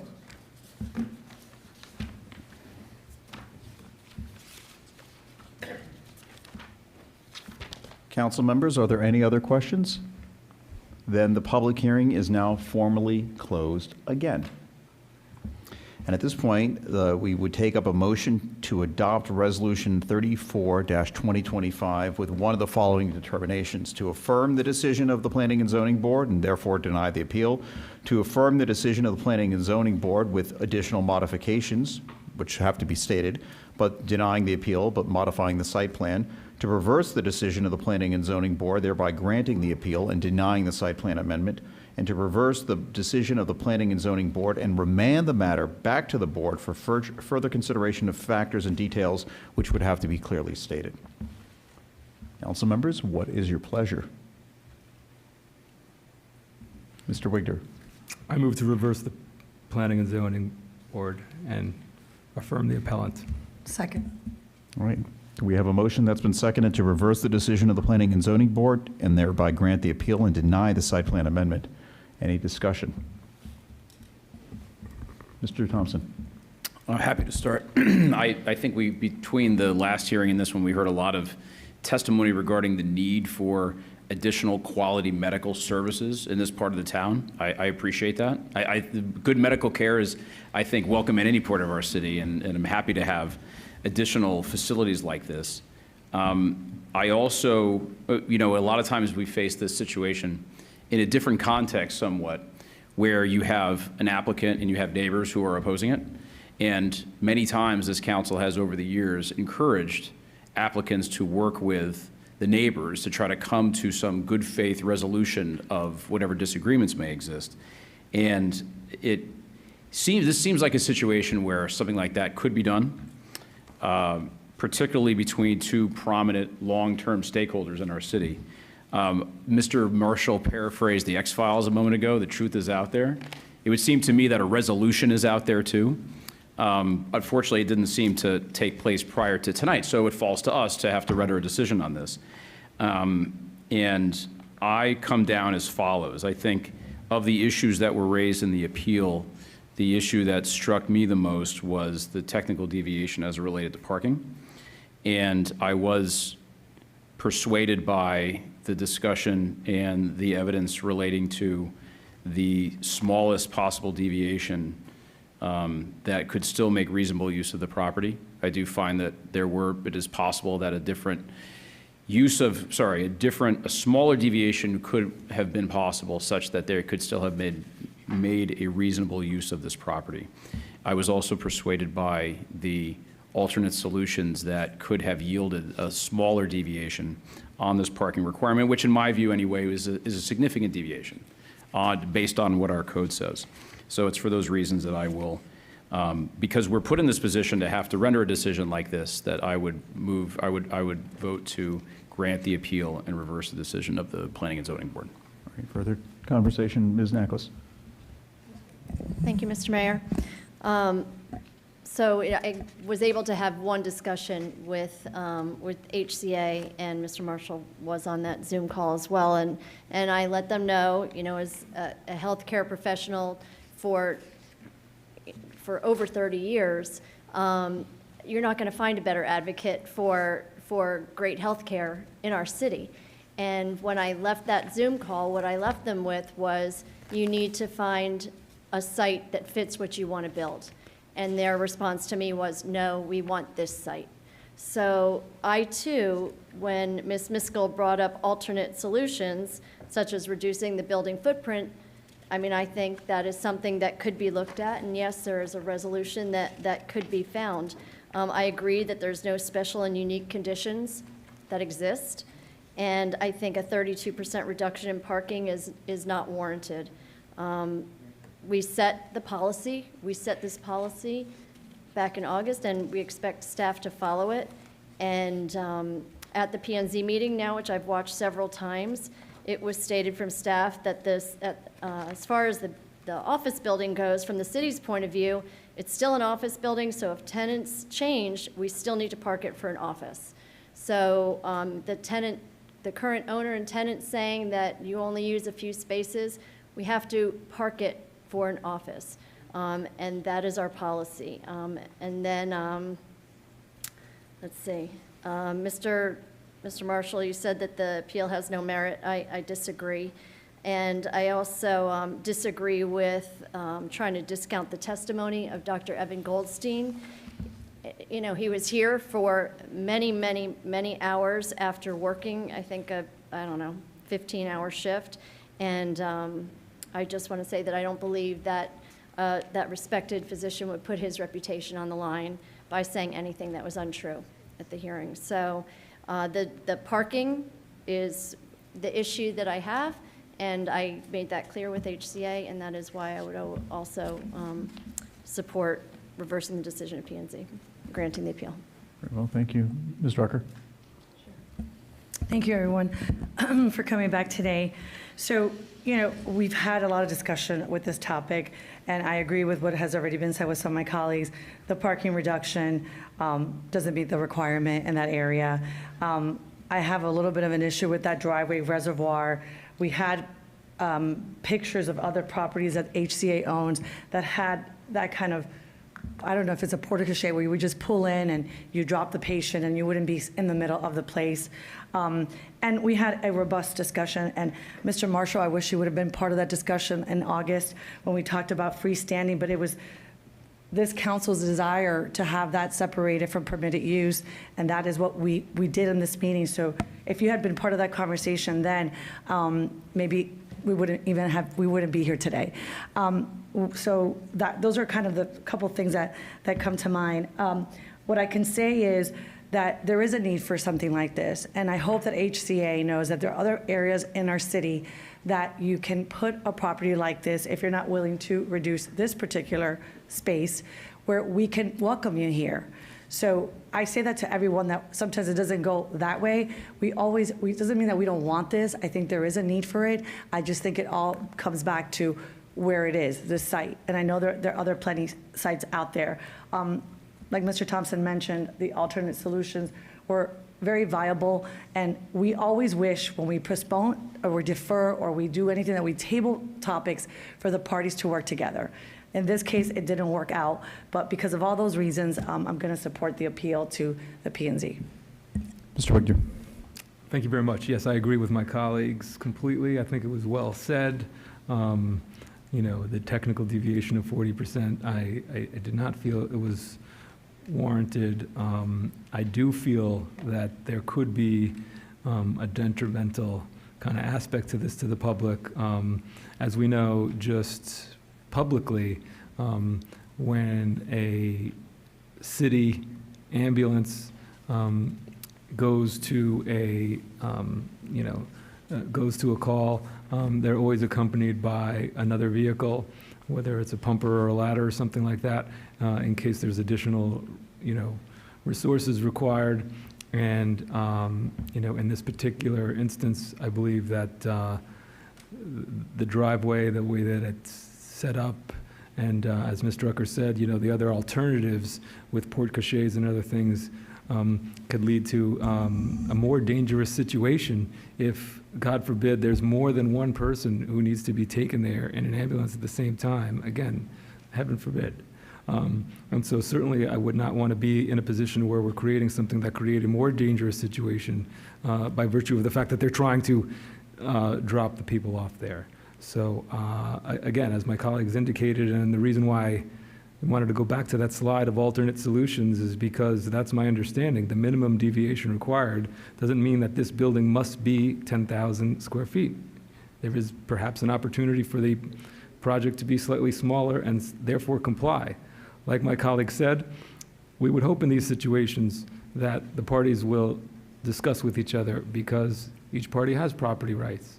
Likewise, we've said this council has moved and discussed, and staff has worked on ways of liberalizing the code to allow medical uses, to allow more medical uses, because they understand the need should not be restricted to one zone. Certainly the city's expanded during the time, now we've expanded geographically, so certainly the need is there, not just to other sites, even to this site.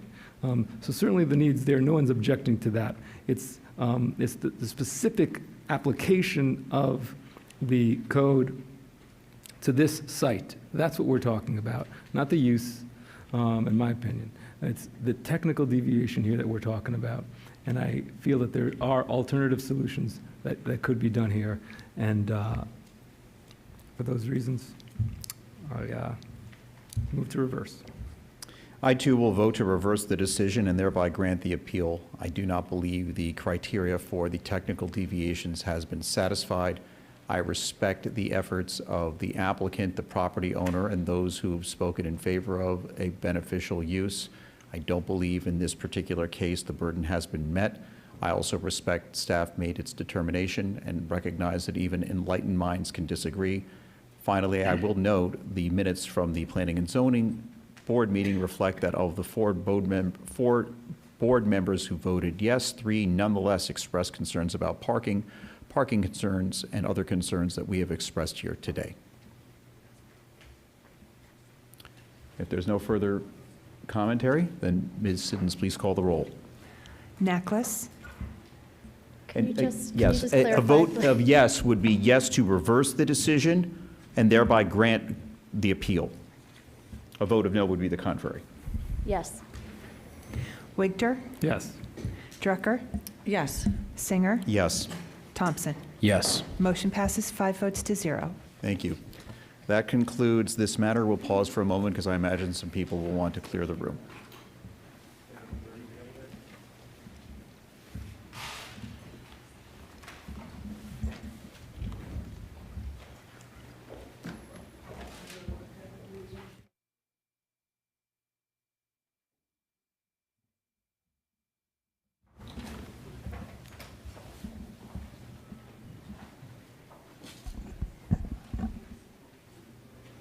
All right, we will turn now to item 17, City Manager Reports and Recommendations. Thank you, Mayor. As I mentioned to all 5 of you council members, it is my intention to retire by the end of 2025 or the very early days of 2026. Actually, it depends upon what the payroll schedule is at the end of the year. In light of that, as I've informed you, we are in the process of engaging Mercer and Associates to conduct a search for my replacement. By way of schedule, we are expecting Mr. David Deutsch, the principal in this matter, to have interviews with all of you and department heads in April on the 17th and 18th. If in person, he will be here, but if you're not here, we can have a Zoom meeting, a virtual phone call. We'll arrange that. We expect to have the recruitment brochure completed by the end of April and recruitment to begin at the beginning of May. On June 9th at the meeting, we will have an update for you all of where we are with receipt of applications, et cetera, and we'll share the pool with the council by the end of June at the latest. We expect council would pick 3 to 5 from the pool for interviews in July and conduct the interviews probably in August or sooner if we can arrange a special meeting. We would assume that if we get the interviews done in August, we would be able to have a contract approved in September, and the replacement start date would be as soon thereafter as reasonable and practical for the city, as well as the individual. Just sharing with you that I'm pretty sure that the new city manager won't want the old city manager hanging around for a very long period of time, so we will work something out around that. I'm happy to remain with the city in an advisory capacity as needed until my employment is concluded. And I want to make clear that my retirement, I am not going to be disconnecting from the city. I intend to remain involved, committed. I can't get it out of my blood, so that's just something that's going to happen. And I wanted to formally announce that so that we can begin this process and there won't be any questions about what direction we're going in. And I'm happy to answer any questions. Thank you. Before we get to questions and talk about the substance, I just wanted to pause first to thank you, Mr. Brown, for your many years of service, not just to the last roughly 2 in this chair, but your 40-plus years of service to the city. It has been dedicated, it has been long-standing, it is some of the longest service in the history of the city of Boca Raton. And you have accomplished a great deal in just your 1.5 years as manager, and I wanted to highlight one thing in particular today. I had inquired about the possibility of finding a solution that would tie into our signature concert in May, and was initially told, well, we can't figure out a solution for that. And within short order, you have found the can-do attitude and said, well, what about this and what about that? And within a few hours, inspired action that I think will now make tickets more available to residents primarily for this concert. And that's just one of the examples of the spirit that we need to inculcate into the city, because it shouldn't be, well, we've looked at things and nothing's feasible. We need to find a way to get to yes. And that is what you've been doing here, and I think that is something that any successor will be well served to do. That is something that staff would be well served to continue to follow the example you were leading, because sometimes it hasn't always historically been there as much, but we need to find a way to get to yes. We're doing it on so many things, and you embody it on the small things too. So it has been an honor to work with you. It will continue to be an honor to work with you. I know you'll be remaining, but I wanted to say thank you. And I'll pause for other comments by council members at this moment before we get to questions. Anyone else? Deputy Mayor Naklis. Thank you, Mayor Singer. Yes, Mr. Brown, I don't want to say, this is strange, I want to say thank you. And, thank you for announcing this. Thank you for having a plan so that we don't have to scramble to come up with a plan down the line. That's takes a big relief off, gives us some relief. And they have, whoever is going to come in has big shoes to fill. I appreciate your expertise and your guidance and your knowledge that's come from so many years of service. So thank you. Thank you. Ms. Rucker. Thank you, Mr. Brown. We've had several conversations since you first informed us of this, and of course, it's been a true honor to work with you, and we'll continue to work with you throughout this process. The only thing that I kind of wanted just to make sure is that as we go through the process on dates, it's really important, because dates that have already been picked, the calendar's there. Like, I'm out of town, and I can't even Zoom because, as you were aware, we discussed my dates of travel representing the city. So I just want to make sure as we pick those dates, especially July and August when we're limited, that we get those in advance, because physically I'm not here next Thursday or Friday. I'm not going to be able to even Zoom. We're going to make an effort to have any action items on the days that we know you'll already be here for a council meeting. Because that is in my calendar. My calendar is up to date even with next week. The It's been in interviews there will figure for out how to 6 connect months. you with Mr. Deutsch one way or Perfect. Just another. making sure as we go through this process, of course, it's not goodbye. This is, this is going to be a little bit of a process, but for everyone out there, yeah, it's been a real pleasure working with you, and I agree with Mayor Singer of the can-do attitude, and just everything we've done in 18 months, if you look back, has been incredible. And there's been a lot of changes, so thank you. Mr. Weeder? No, thank you, Mr. Brown, for your leadership, your continued leadership, and obviously, as we talk often in your office, anecdotally about the history of the city. I'm always inquiring about the history of the city or whatever, and obviously we've met at the Historical Society many times, and you're always kind to point out of where your office was in the actual old City Hall in that room there, and so it always sticks with me that what we have here is a person who's dedicated his life to this city, and how do you put a metaphorical cherry on top of this wonderful career and dedication to this city is you've managed to do so, and the city we're all thankful. We're all thankful for that, and like I said, and your planning and your thoughtfulness and the way that you're engaging and empowering the staff to be more engaged and coming up with all these great ideas. And there's so many, here. So really, to start that culture of change is something that that we're all proud of because of you, and so I appreciate it. Thank you. Thank you very much. We all do. Mr. Thompson? Just to say, we still get like 6 or 7 more months with you, George, right? Yeah. So this is, we still got a lot of important work that we're going to continue to do, and we know that you're going to be there for it. I know all of us have enjoyed this time that we've spent working together, both in this chair and before that, and you've done an enormous amount of fantastic service to the city. I think you knew that already, but it never hurts to tell you and remind you one more time. And so let's have another 6 great months together. And in the meantime, whoever fills your chair and your shoes does have a big set of shoes to fill, and they know that. So thank you. I appreciate that. I'd like to emphasize that many of the things that I have worked on over the years, of which I am proud, it was a team effort. It was not just me. It was always, even in the last year or so, if it weren't for the partnership with the city attorney's office, many things wouldn't be happening. Just as an example, the department directors, the staff of the city. And many of you know, and I've talked to you all about how much I value relationships in the business that we do. If we know each other, we can get things done. And it's because of the relationships I've had with others in the city that things have gotten done. It's not all on me. But I will share this with you, and it's something I'm actually very proud of. The person that is responsible for my still being here was named James Zumwalt. He was the city manager in the early 1980s, and he brought me into his office because, as he said to the Boca Raton News, George Brown has a unique way of solving difficult and unusual problems. And it's just, and I can tell you that I joke about this, and my colleagues have heard this, that over the years, we've never done this before. George, figure out what to do. That's the kind of thing. That's the sort of thing that I'm actually proud of, that we all in the city over all these years have been able to accomplish. We've done extraordinary things in Boca Raton because Boca Raton is extraordinary.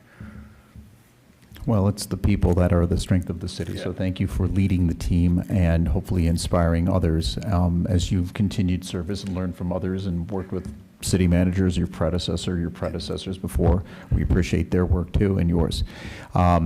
I say it, and I mean it when I say it, I don't like when people applaud during meetings. If someone doesn't get applause, they might feel left out. Let the viewers at home know that there's only one member of the public still in the audience, but you deserve a round of applause, even if the residents aren't here right now, but we'll have other opportunities for that. But it's unanimous for the residents in the audience, so thank you. Thank you, sir. Could we go to the schedule a little bit? All right, so just some framing, Mr. Brown had shared this schedule with me, and it seems consistent with what other cities are doing in terms of that roughly 30-day advertising period. I had stressed, given where the timing fell naturally before our June 9th workshop, I said it was important that we get not only just a report on where we are in the process, but have that initial set of applications closed so our consultant could tell us how many have we received. And I think it's critical for 2 reasons. If we received a lot, it might help us determine, do we need to have a further winnowing period and perhaps a special meeting, which that would be the last opportunity before July for us to convene and look at calendars. If we've received a fewer number of applications and we've looked at them and feel like, well, we're further along, maybe it helps, clarify the process. But I thought it's important to have that check-in So even if it doesn't have to be May 1, maybe it's April 28th, April 27th, but I think we're working for this framework to give enough time to get applications, initial deadline received by that Wednesday or Thursday time before, so enough time to get to us for us to review them and then be able to look at them on Monday of that council workshop, possibly discuss Tuesday night if we have to take formal action. And I want to make sure everyone's on good with that so we have clarity for our consultant. All right. Second thing is, Mr. Brown, you mentioned, I know we're going to have, the consultant will be interviewing us, does it make sense? Tell us a little bit more about the consultant's interviews, or maybe I can ask them, with department directors. I think it's probably to get some feeling from the department directors on how things have been and what would they want different. And, you know, I welcome that input from the key staff to the consultant so that they can kind of frame, okay, we want somebody who's more authoritative. We want somebody who's less authoritative, whatever it might be. I don't know what the staff's frank opinions when I'm not in the room might be, but I want them shared with the consultant who can work them into characteristics, particularly with what he hears from the five of you, as to what kind of person you want in the seat. Then I would suggest that he undertake those interviews contemporaneously or either before we have the interviews with the council. Yeah, because it's all to be at the same time. Right, because it's important that the council's job is to go pick the manager reports to us. Yes. So it may be like an advisory board. It might be nice to have the advice of the people who might report to the manager, but ultimately we have to pick the manager based on our criteria. So I think that may be informative, but the search should follow the direction given by the five council members because they're the board. Of course. Okay, very good. I think that's all I have for questions or logistics. Anyone else? Mr. Thompson. On that same point, if we do have interviews with the department heads, which do make sense, I think, could that information be provided even confidentially so that it's not attributable to one particular person to us? So that maybe that's what you were saying. That's what I was Mr. Mayor. referring to, yes. Okay, I would like to see what the results of that input is, because that would be important information for us in order to make a decision. I don't necessarily need to have a name on every statement, right? But knowing what the consensus is or what the kind of the thoughts are there, I think would be helpful to me anyway. Okay, Mr. Wigler? Okay. Mr. Kaler, are there any public records items that we should consider in this process? Well, thank you for the question, and certainly Florida has a broad right of public access to public records. The decision to hire a new city manager is something that likely would fall under that, and records created, made, or received in connection with that. There certainly are a series of exemptions under state law, but generally the rule is that the records would be public. So to the extent that there are creative ways to seek confidential input, it might be by other means, not creating records, either speaking with individuals individually and or getting anonymous feedback. Well, I think to try to harmonize that, I wasn't personally looking for department heads to be reporting on the performance of the manager. That doesn't serve any purpose. I think the goal was to find out more department heads. I'm not quite sure, but it's certainly not to report up as if it's an upward review of you. That doesn't serve the purpose. And I think I don't necessarily need to see a physical report, but my point was if the consultant's factoring this in, I want to have a discussion.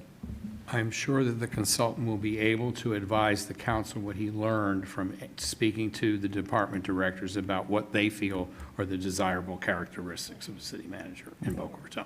All right. And maybe it's also, I would suggest it may be a broader question.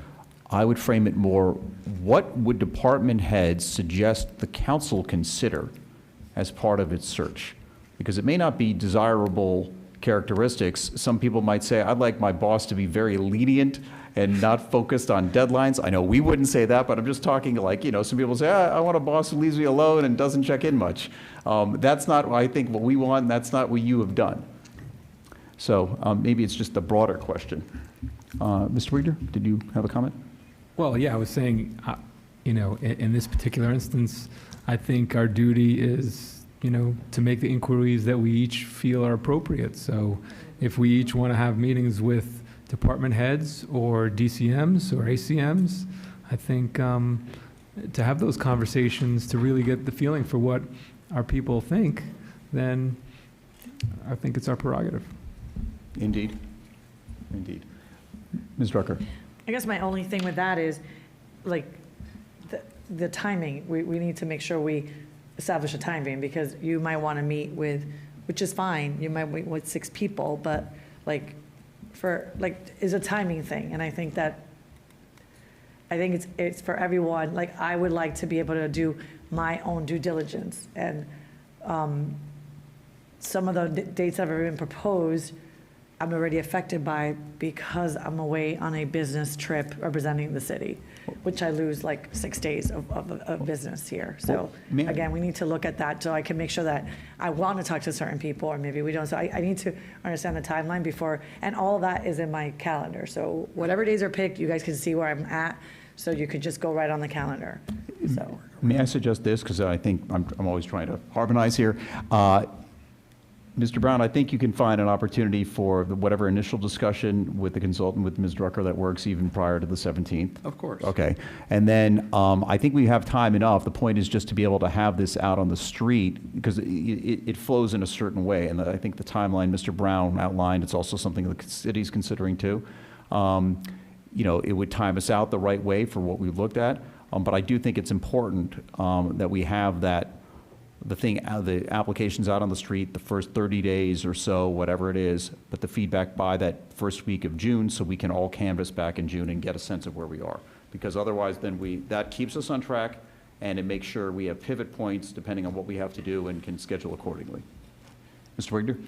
Is there any concern that perhaps the actual date of the opening of this should not start before the end of session, as potential participants might be otherwise significantly engaged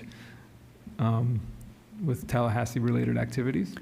Just putting it out there. I'll offer for me and anyone else, session ends May 2nd.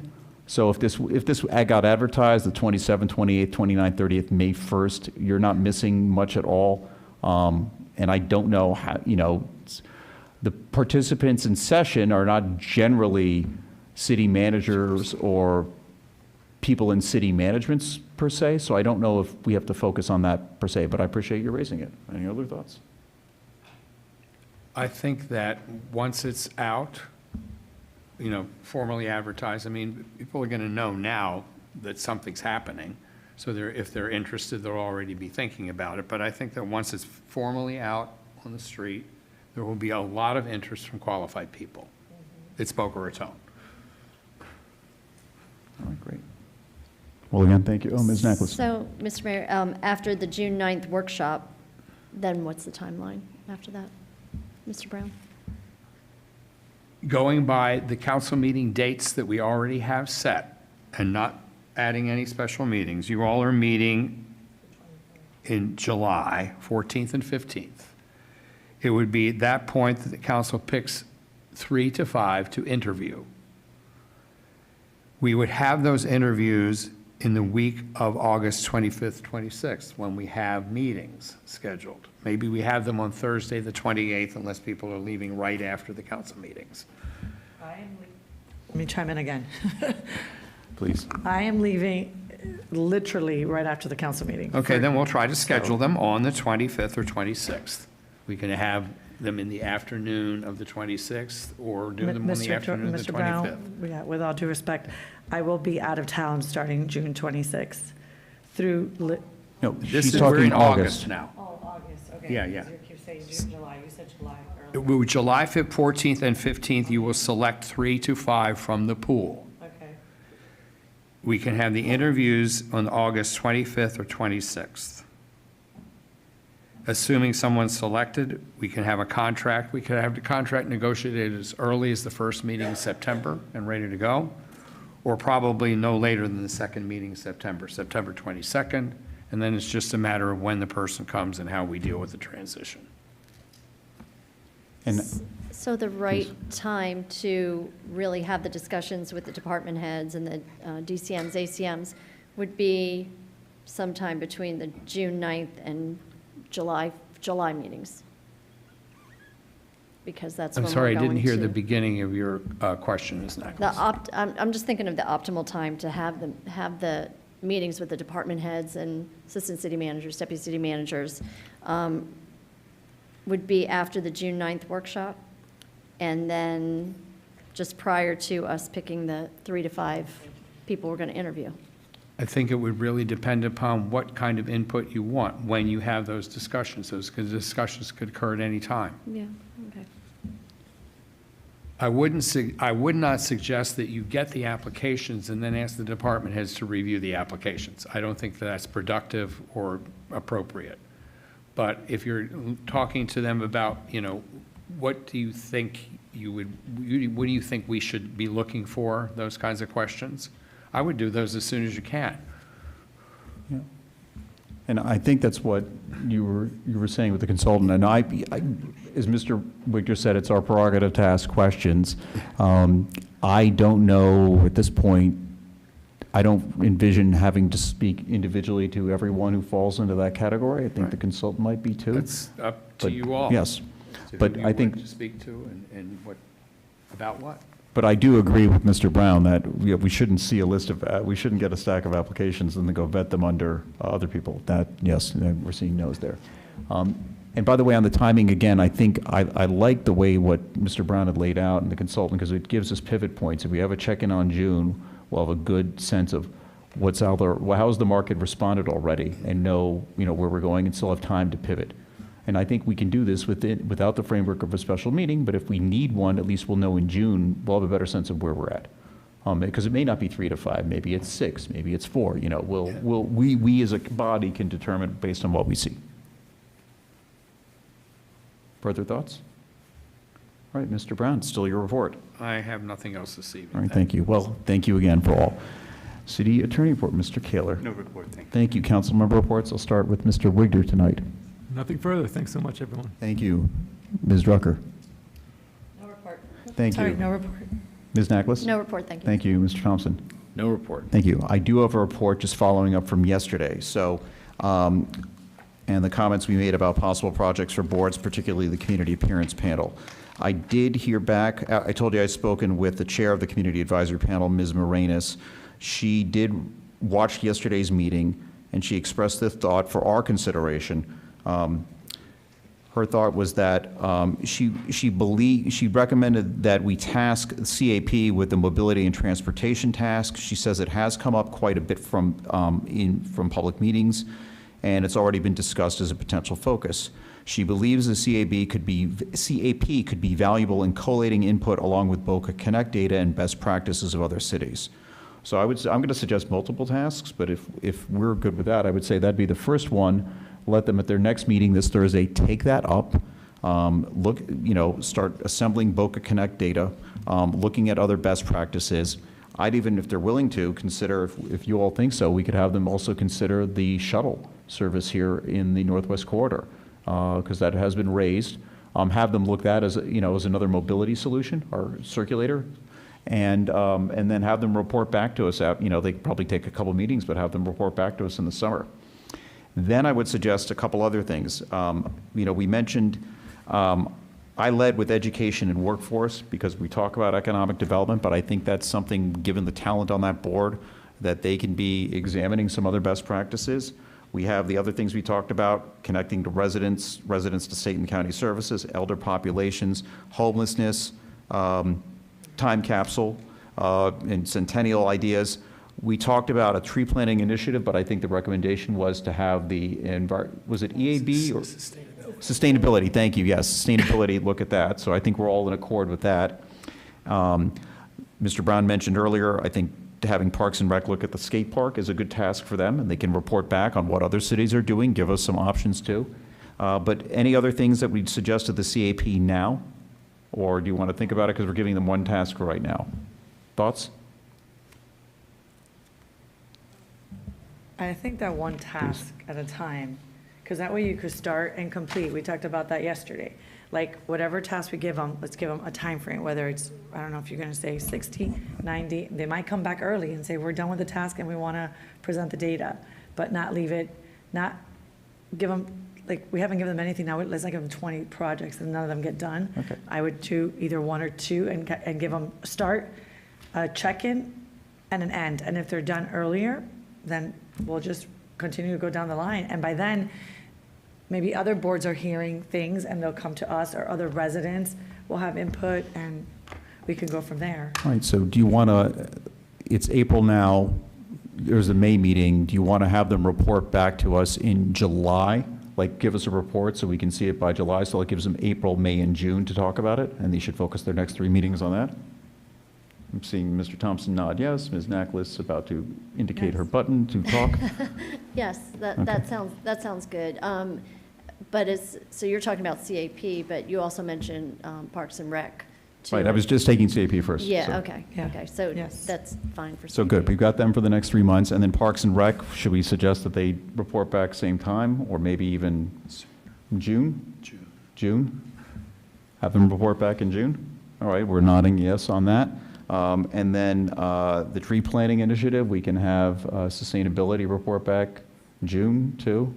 There may I be- think June, I believe Ms. Bato Jennings has already been working with them for ideas and support for the tree planting initiative. So they're Great. probably already halfway up to speed at All right, least. good. All right, well, good. I think that's all helpful. So I'm feel good. I think we gave them some tasks, and we'll hopefully get better results and engagement, too.